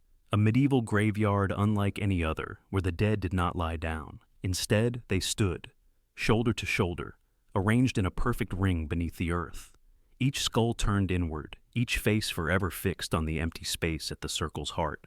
This story begins not with the dead, but with the living. Local shepherds who, in the early 20th century, spoke of strange stones and stranger dreams. Stories of bad luck and ghostly gatherings, of sheep that refused to cross the ancient ring, of sudden chills even on the warmest days. When researchers finally arrived in the late 1970s, what they discovered first seemed almost disappointingly familiar. A circle of weathered stones, half swallowed by moss and time. But as the dig deepened and the soil yielded its secrets, what they uncovered shook the archaeological world. Beneath the stones were vertical shafts, cut with remarkable precision into the bedrock, each just wide enough for a single human body to be interred standing up. In total, there were 19 such graves, forming an unbroken ring. The remains, when carefully exhumed, told a silent story. Adult men and women, some elderly, some still young. Most wore the faint traces of rough medieval clothing, and each had been buried upright, their skulls deliberately turned inward, facing the circle's center. Their hands were either crossed over their chests or left at their sides, but none bore the marks of battle or trauma. No weapons, no jewelry, just the bodies, the stones, and the uncanny geometry of their arrangement. Archaeologists and historians have spent decades trying to make sense of what they found. There are no written records of this burial practice, no mention in church ledgers, royal decrees, or local chronicles. The nearest village, itself a relic, offers only rumors passed down through generations. A warning against wandering near the site after dusk, a whisper that the ground is listening.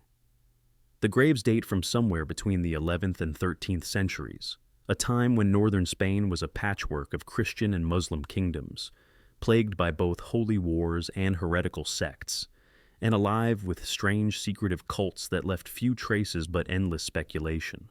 What could have driven a community to bury its dead standing upright, in a ring, eyes forever turned inward?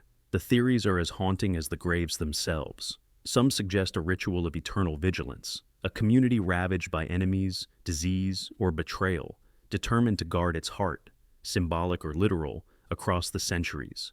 To be buried upright was, in many medieval beliefs, a sign of honor or readiness for resurrection.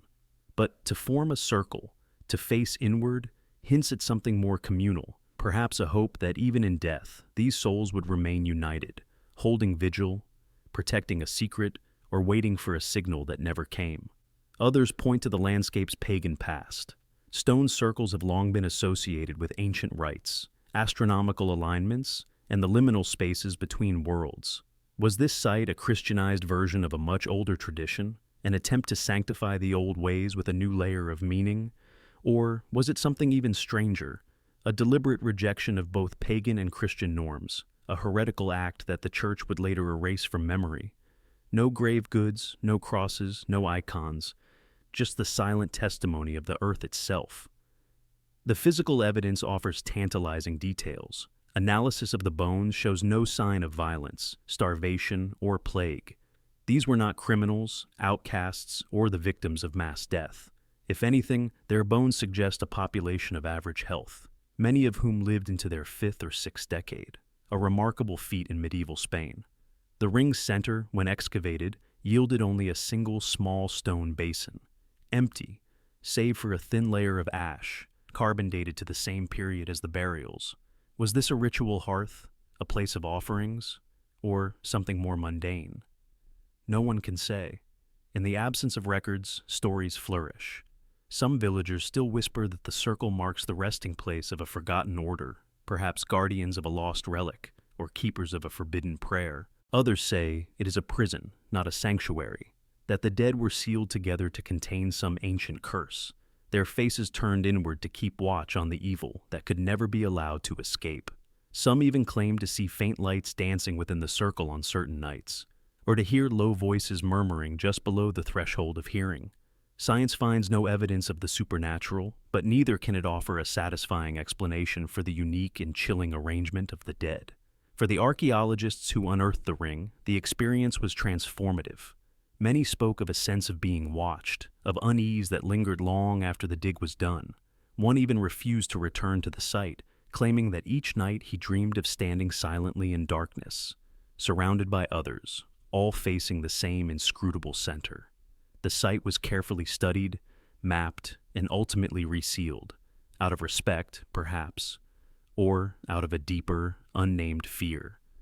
Centuries after the last stone was placed and the last body interred, the vertical graveyard stands as a testament to the strangeness of the medieval mind. A mind as capable of beauty as of terror, as bound by faith as by the haunting uncertainties of the world.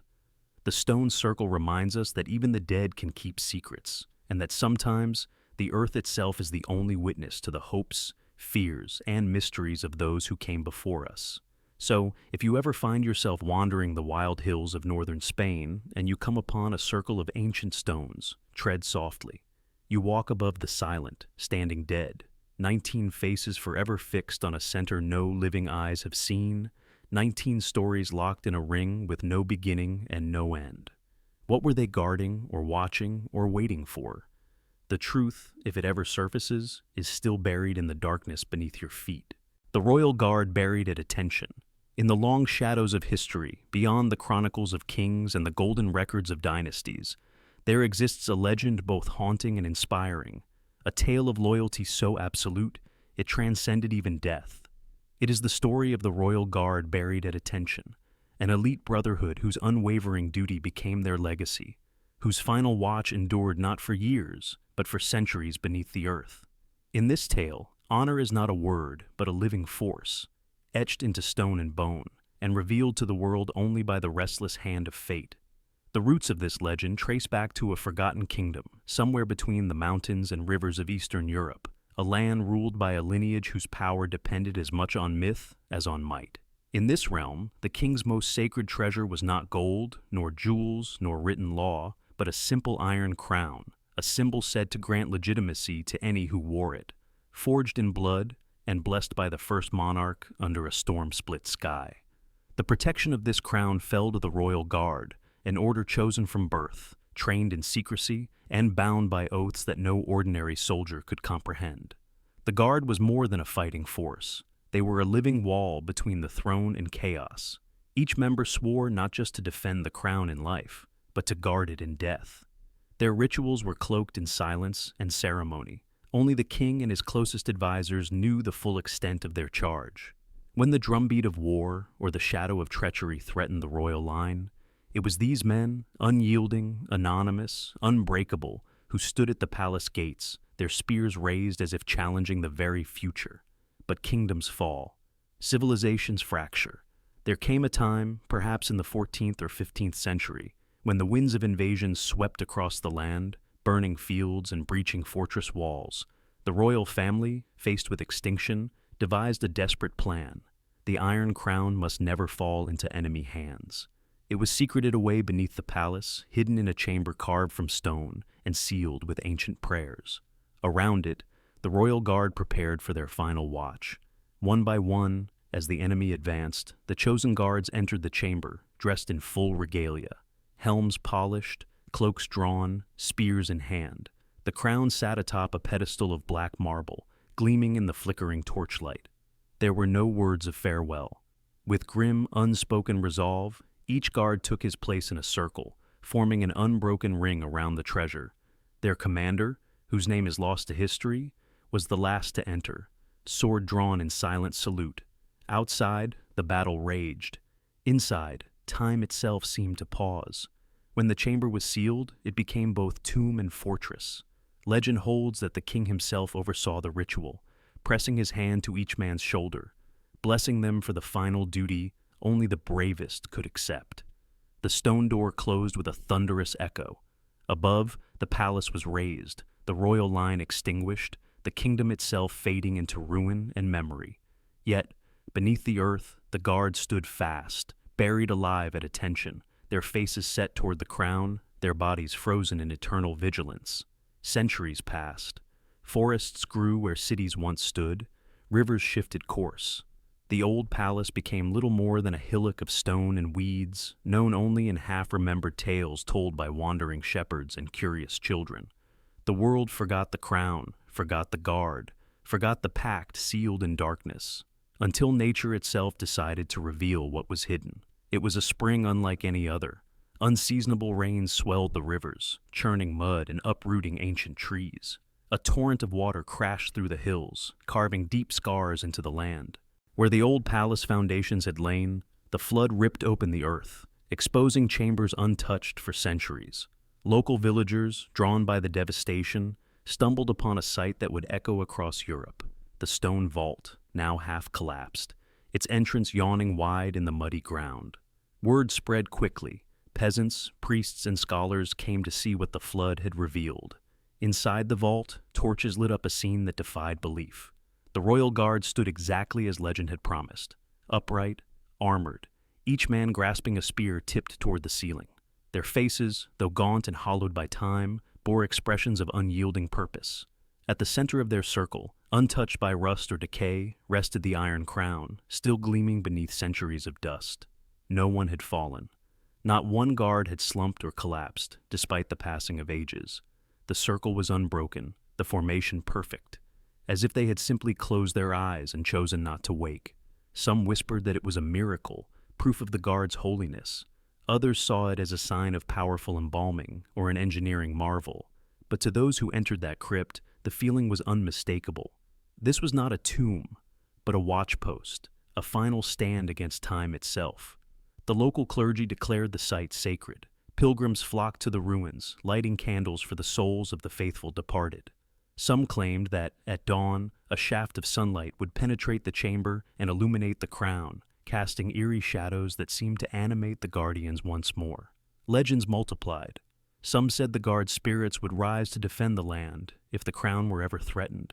Others believed that disturbing the circle would bring a curse upon the intruder's bloodline. Archaeologists and historians from across Europe descended on the site in the centuries that followed, seeking to separate fact from fable. Skeptics suggested elaborate burial techniques, perhaps wooden or iron supports concealed beneath armor, or a now-lost method of preserving the dead upright. But no clear explanation could erase the awe or the chilling reverence that filled the crypt. The Iron Crown, now displayed in a nearby monastery, became a symbol of resilience and devotion.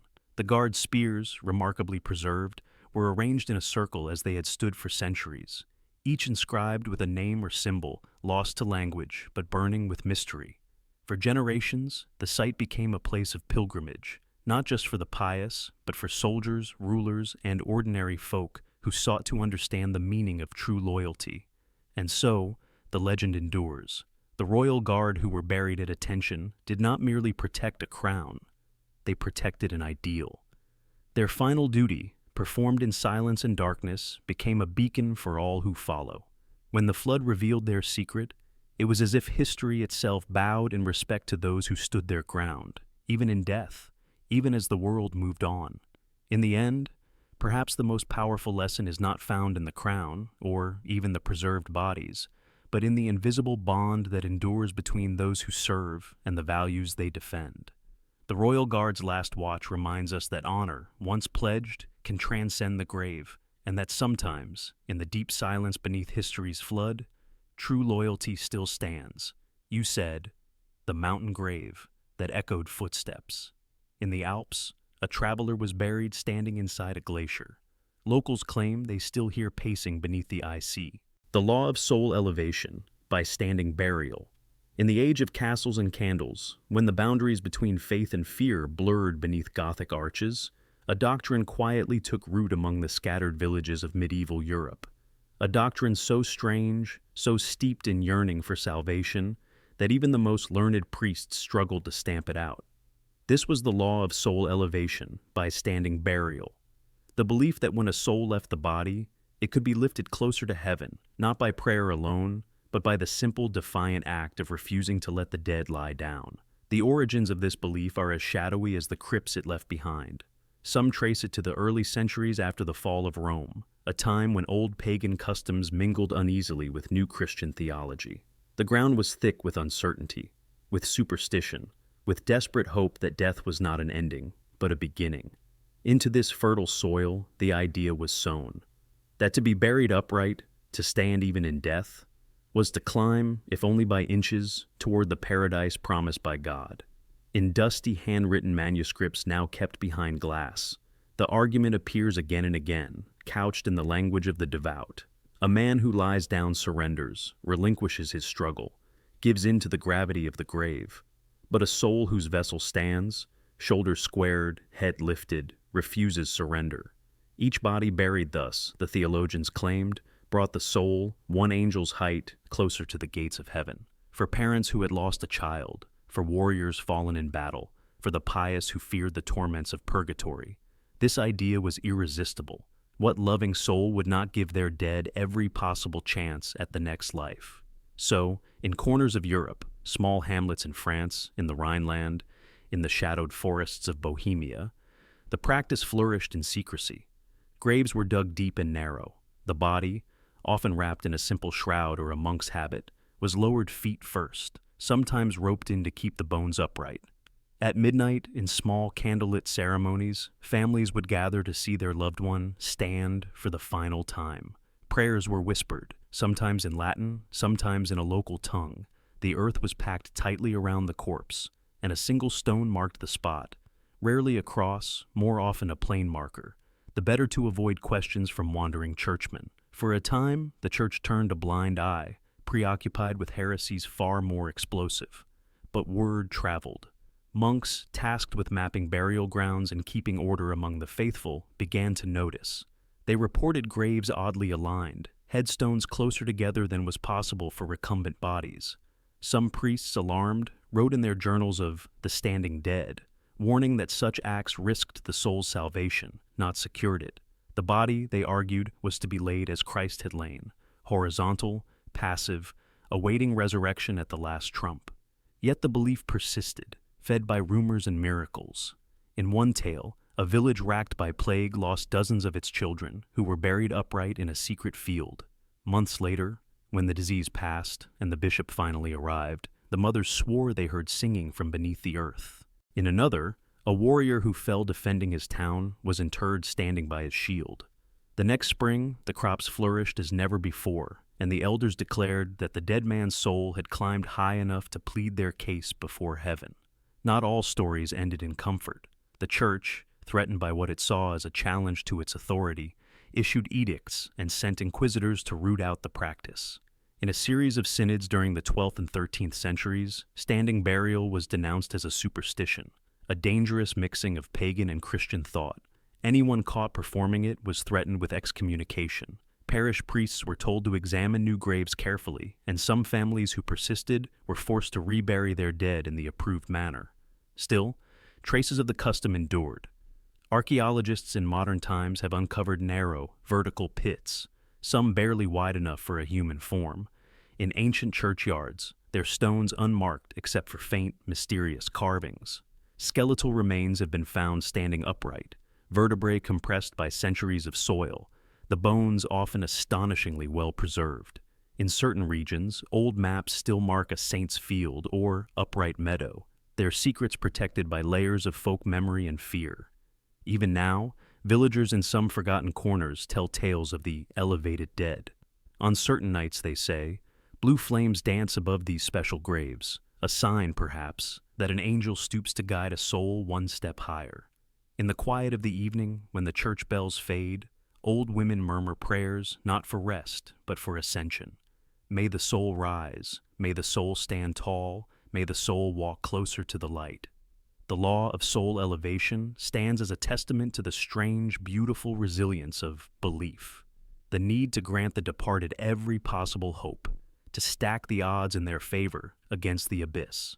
In a world ruled by mystery and the constant threat of oblivion, what comfort it must have brought to imagine the dead standing just a little nearer to grace, watching over the living, awaiting their turn to step upward.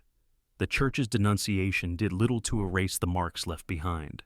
Even centuries later, in the deep roots of the graveyards, the upright dead remain, silent, dignified, and perhaps just a little closer to the heaven they longed for. In their stance, in their elevation, survives a defiance against despair, a last unbroken climb toward the possibility of salvation. The priest who wrote his tombstone before death. Imagine a winter dusk in a small medieval town, snow falling, bells echoing over crooked rooftops, and the air thick with wood smoke and whispered prayers. In the center beside the old stone chapel stands a solitary grave marker, a tall, weathered slab, inscribed not with the words of mourners, but with the handwriting of the man buried behind it, a priest, scribe, and confessor who believed that his final act of humility would echo for centuries. His name was Father Ewald.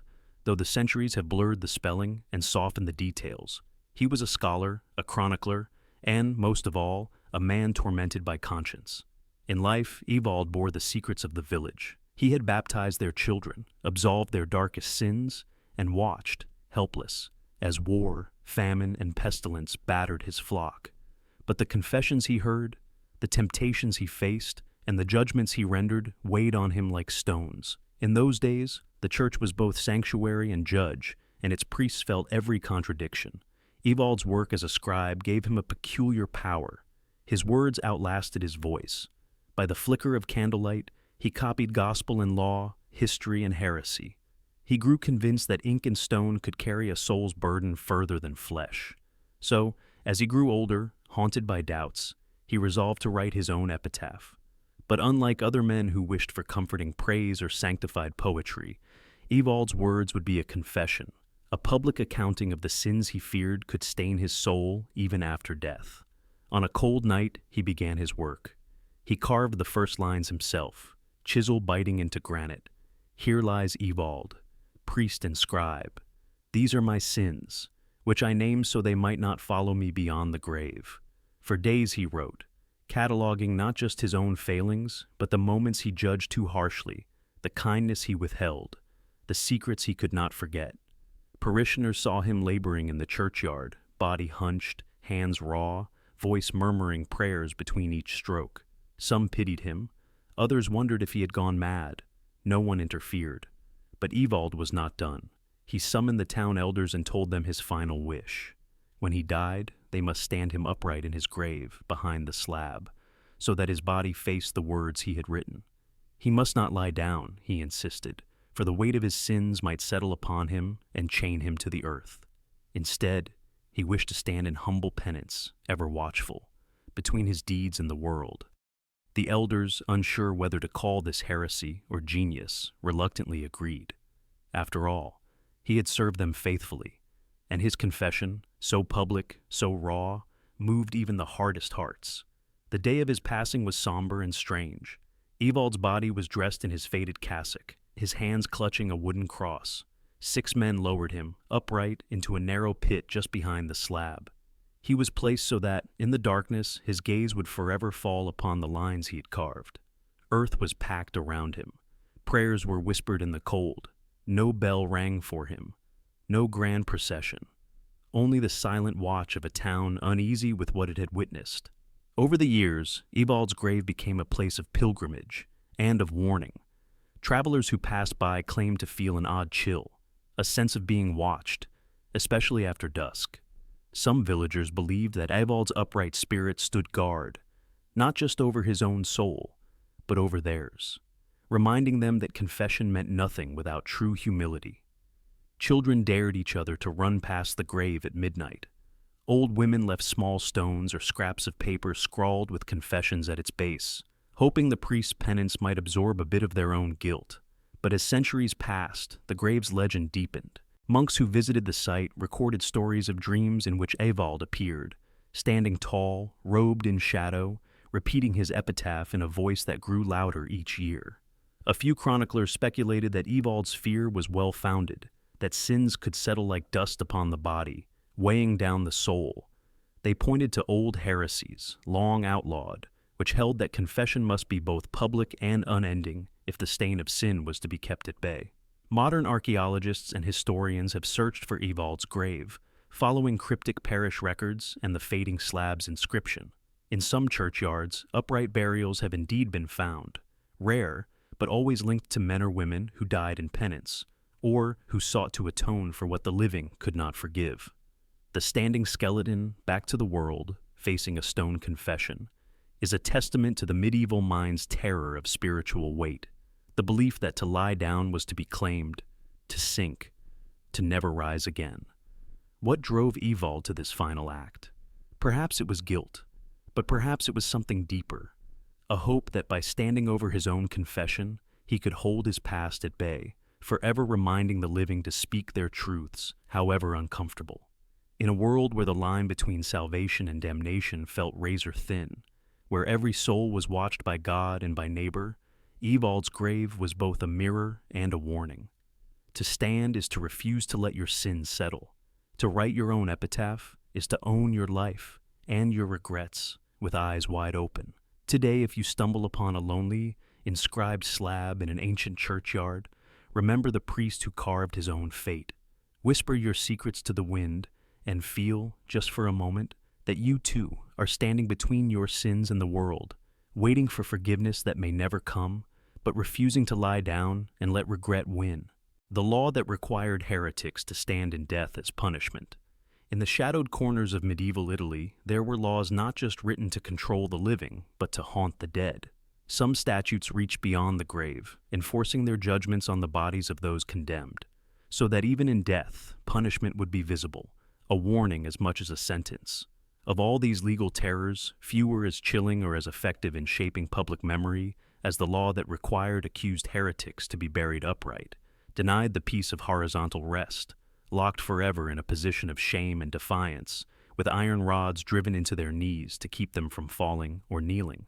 To understand this, you have to enter a world where faith and authority were absolute, where the lines between justice, vengeance, and ritual humiliation blurred under the stone vaults of the Inquisition.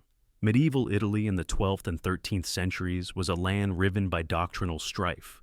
Cities like Florence, Milan, and Siena, wealthy and proud, pulsed with secret debates, forbidden texts, and underground movements. Cathars, Waldensians, and other heretical sects challenged the monopoly of the Roman Church, sometimes quietly, sometimes in open rebellion. The response was relentless. Heretics were not merely tried, they were made examples. The Church's logic was as much about symbolism as it was about control. In the doctrine of the era, death was not the end, but a passage. So, denying rest, denying the ancient horizontal sleep of the grave, was to deny a soul's hope for resurrection and forgiveness. Upright burial was more than a sentence. It was a spiritual quarantine. The heretic was forced to stand for eternity, a perpetual outcast, facing judgment from both below and above. Records from the inquisitorial courts of Lombardy and the Papal States reveal the details with chilling clarity. When a suspected heretic, whether a lay preacher, a noblewoman, or a wandering friar, was convicted, their fate was sealed not only in the living world, but in the next. The condemned was led not to the ordinary graveyard, but to a separate, often unmarked plot outside consecrated ground. Here, a deep, narrow pit was dug, just wide enough for a body to stand. Sometimes, before burial, the knees were shattered with mallets, a punishment meant to symbolize the refusal to kneel before God and authority in life. Then came the iron. Massive rods, driven through flesh and bone, were hammered behind the knees or through the femurs, locking the body into a rigid stance. This was not just brutality, it was theater, a ritual of negation. The rods kept the corpse upright, ensuring that even in decomposition, the heretic would not be allowed to collapse into a position of humility or rest. Sometimes the body was clothed in the garments of their heresy, a friar's robe, a lay preacher's homespun cloak, so that even in death, the sign of their defiance was unmistakable. But the horror did not end with the burial. The families of the condemned, already shunned, were forbidden from marking the grave, tending the site, or even uttering prayers on behalf of the lost soul. The upright grave became a landmark of shame, pointed out to children as a warning, avoided by travelers and outcasts alike. Locals swore the ground grew barren above these pits, that no grass or wildflowers would grow where heresy had been interred. Superstitions multiplied. The upright dead would haunt the living, calling out in the night, their knees forever locked, their eyes wide open in accusation. One of the most infamous cases recorded in the archives of Bologna tells of a miller's wife, Marietta, accused of spreading Cathar teachings and refusing the sacrament.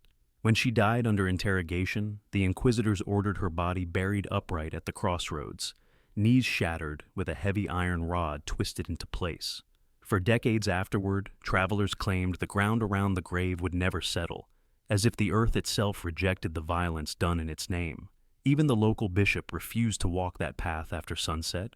Why such cruelty? In part, it was about fear. The fear that heresy would spread like a contagion, that the boundaries between orthodox and outlaw could collapse if not policed at every turn. But there was also a profound psychological logic. Medieval society believed in the power of ritual and symbol. If the good received prayers, relics, and veneration, the wicked received shame, mutilation, and a burial that denied all hope. The upright grave was a visible, physical proof of exclusion, a warning written in bone and iron. Yet these stories are not only about punishment, they are about resistance. Even centuries later, legends persist of heretics whose bodies refused to decay, whose upright graves became sites of secret pilgrimage. In whispered stories, the heretics stood not in shame, but in defiance, a last unyielding refusal to kneel. Today, few such graves remain. Time and revolution have swept away most physical traces, and the iron rods have rusted into the earth. But the memory survives, a reminder of an age when law and faith conspired to dominate not only the lives, but the deaths of those who dared dissent. It is a lesson in how power tries to extend itself even into eternity, and in how the dead, sometimes, still manage to stand. So, if you ever find yourself in an old Italian village, walking the outskirts where the weeds grow tall and the earth sinks unexpectedly, listen closely. Some say that if the wind is right, you can hear the iron singing deep below, a music not of repentance, but of relentless, upright endurance. In that silence, the story of the standing heretic lingers, a testament to the terrifying lengths to which humanity has gone to enforce conformity, and the strange, indomitable courage of those who would not kneel, even in death. The mountain grave that echoed footsteps high in the heart of the Alps, where mountains rise in silent defiance and the wind can strip the world to its bones. Legends grow like lichens, tough and tenacious. Here, where the horizon is nothing but peaks and sky, even the dead do not always rest.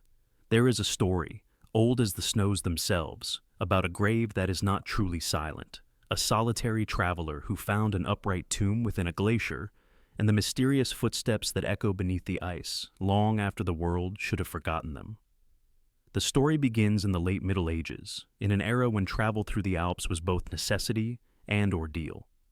Merchants, messengers, and the desperate poor risked these passes every year, following narrow trails above sheer drops, braving storms, avalanches, and the ever-present cold. Among these travelers, one figure stands apart, a man whose name history has not preserved, but whose fate would become legend in alpine villages from Tyrol to Savoy. He was said to be a messenger, perhaps a courier for a minor noble house, or a scholar journeying between the universities of Italy and the courts of Germany. Some say he carried secrets, others that he simply sought passage to a new life. What is known is that he traveled alone and that he vanished into a storm one winter's night, never reaching his destination. Days passed. When he did not appear at the next village, a search party was raised. Men with dogs, lanterns, and sturdy ropes. They found the aftermath of an avalanche, half-buried sled tracks, and, finally, a lone walking staff protruding from the snow. When they dug, expecting to find a body, they found instead something stranger. A man preserved in the frozen blue of the glacier, standing upright, eyes open, a look of exhaustion and fierce determination frozen into his face. He had died on his feet, pressed upright by snow and ice, encased within the glacier's cold, translucent walls. In those times, mountain burials were an act of both reverence and practicality. The dead could not always be carried back to consecrated ground. In some villages, upright burials were considered the mark of an unbroken soul, a spirit not bowed, not defeated, standing watch over the world even in death. The searchers, unable to extract the man from the solid ice, chose instead to bless the spot. They placed a cairn of stones above his head, marked the spot with the sign of the cross, and told his story in prayers and hushed voices. But that should have been the end.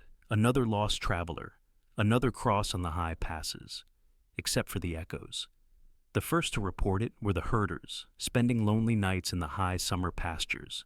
They heard the sound of footsteps, slow, heavy, deliberate, moving beneath the glacier, pacing as if someone searched for a path, or stood restless guard over the frozen valleys. Sometimes, the steps would pause just beneath the ice's surface, close enough that the vibrations could be felt in the stones of the mountain huts. Dogs would whine and refuse to approach the glacier's edge. On cold, clear nights, some claimed to see faint shadows moving beneath the blue glass of the ice, pacing back and forth, never stopping. The legend spread from village to village, growing with each retelling. It was said the traveler could not rest because his message had never been delivered, his purpose left unfulfilled. Some claimed that on certain nights, especially in the depths of winter, when the mountains were at their most silent and deadly, you could hear not just footsteps, but the scraping of a staff, the faint creak of leather boots, and sometimes even the whispered prayer of a man trying to keep his courage alive against the vast loneliness of the snow. When the first scientific expeditions reached these glaciers centuries later, they dismissed the stories as local superstition.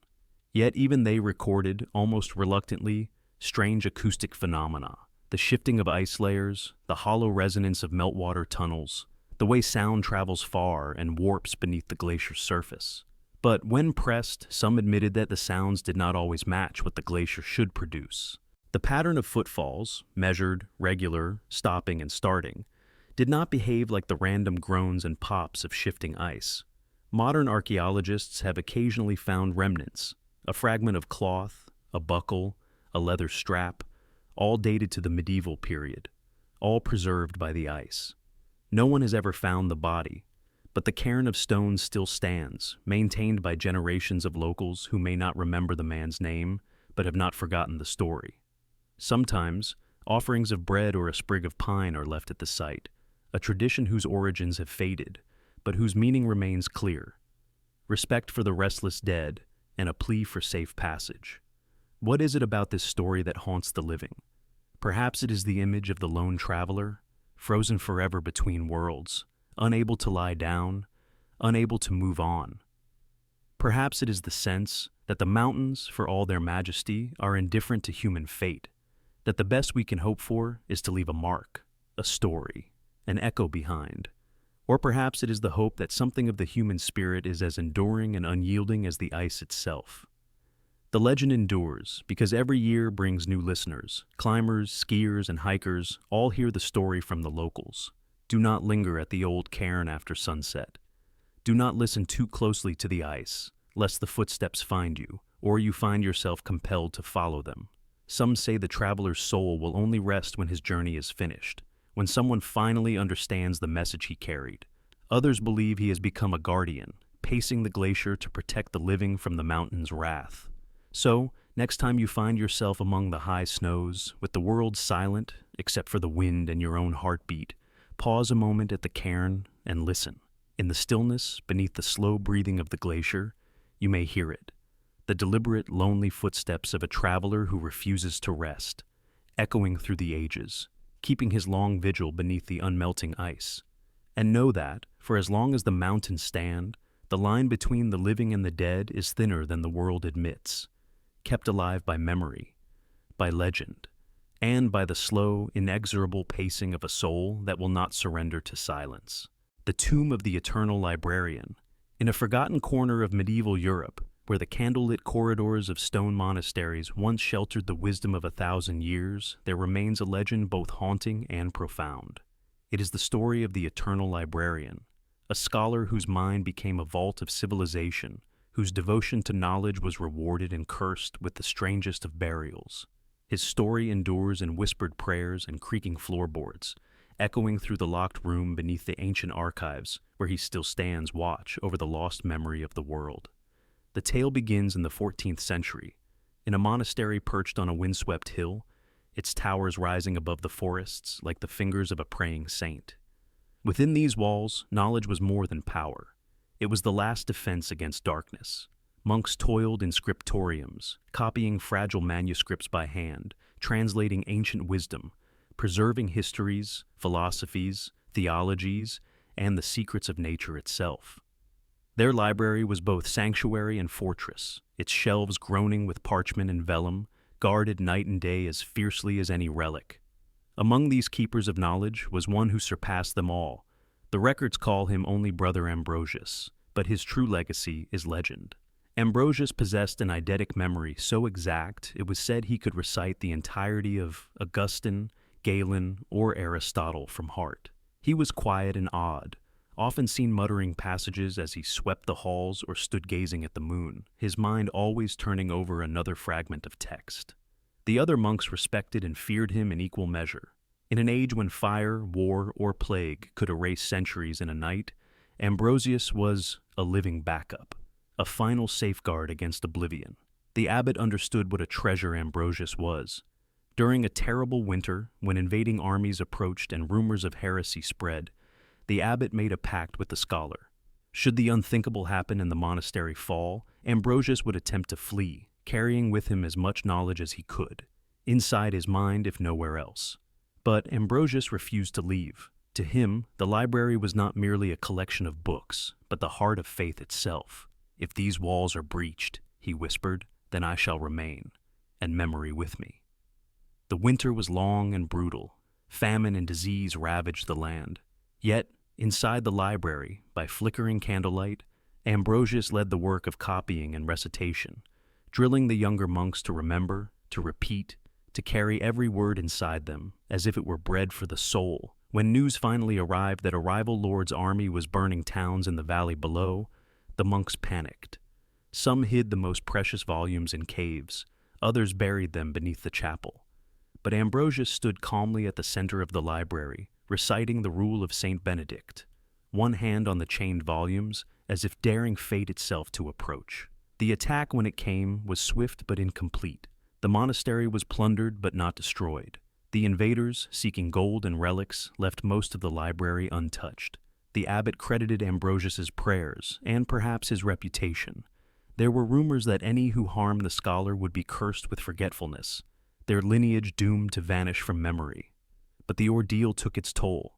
Ambrosius grew gaunt, his eyes sunken, his voice hollow from nights of endless recitation. He began to fear not violence, but the slower erasure of time, rot, damp, neglect. Books faded, monks grew old or careless. Who would protect the knowledge when he was gone? On his deathbed, Ambrosius made a final request to the abbot and his brethren. He wished to be buried not in the cold cemetery among the other monks, but standing upright beneath the library itself, in a secret room locked from the world. There he would guard all forgotten knowledge, with his memory and soul, ensuring that nothing would be truly lost as long as he remained. It was an eerie echo of an older tradition, warriors buried standing to protect their homelands. But here, the battlefield was memory itself. The monks, bound by reverence and superstition, agreed. On a moonless night, they carved a chamber beneath the archives, filling it with the scent of beeswax and old leather. They dressed Ambrosius in his scholar's robe, placed a lantern in his hand, and a parchment scroll clutched to his chest.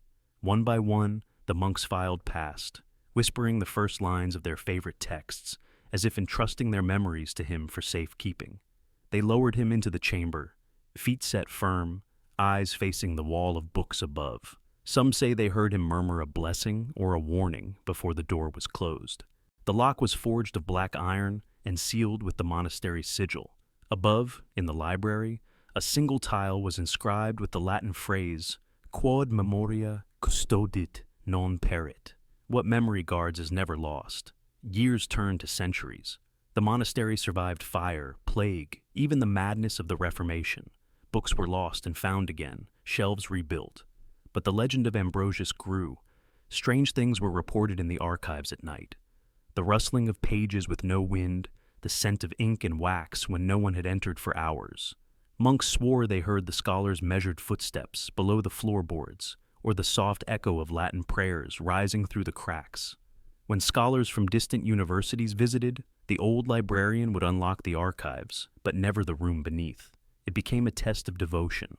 Only those who truly respected knowledge, who came to preserve and not to plunder, would be shown the way. Some who tried to force the door reported sudden fits of confusion, losing their way among the stacks, forgetting why they had come. The abbot would only smile and say, "Memory protects its own." Modern historians scoff at the tale. No official record survives of Ambrosius's burial, and the locked room remains just that, a mystery. The monastery itself now houses only a handful of monks, its library a treasure for those who seek the dust and wonder of old parchment.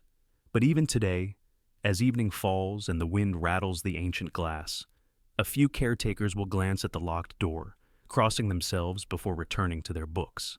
For knowledge is never truly dead. It waits.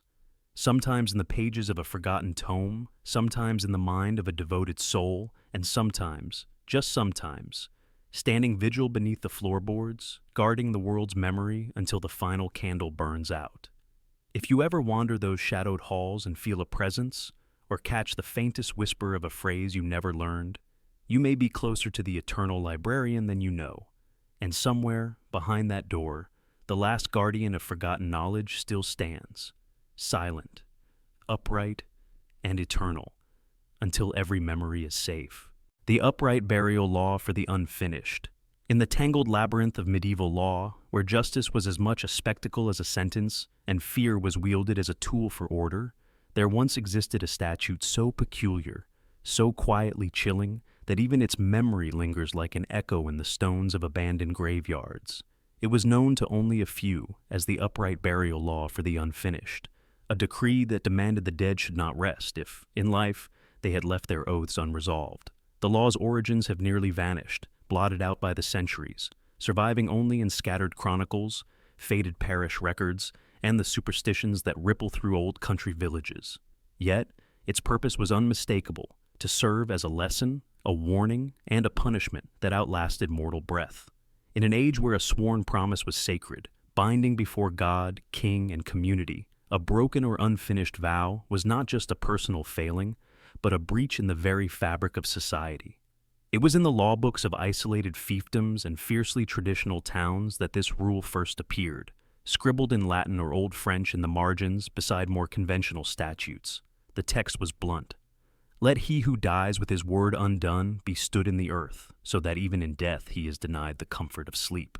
The rationale was as much theological as practical. If the soul departed before its business was concluded, how could it rest? Instead, the law decreed, let the body remain alert, upright, facing the world, as if eternally awaiting the task that death interrupted. This law was invoked rarely, and always with ceremony.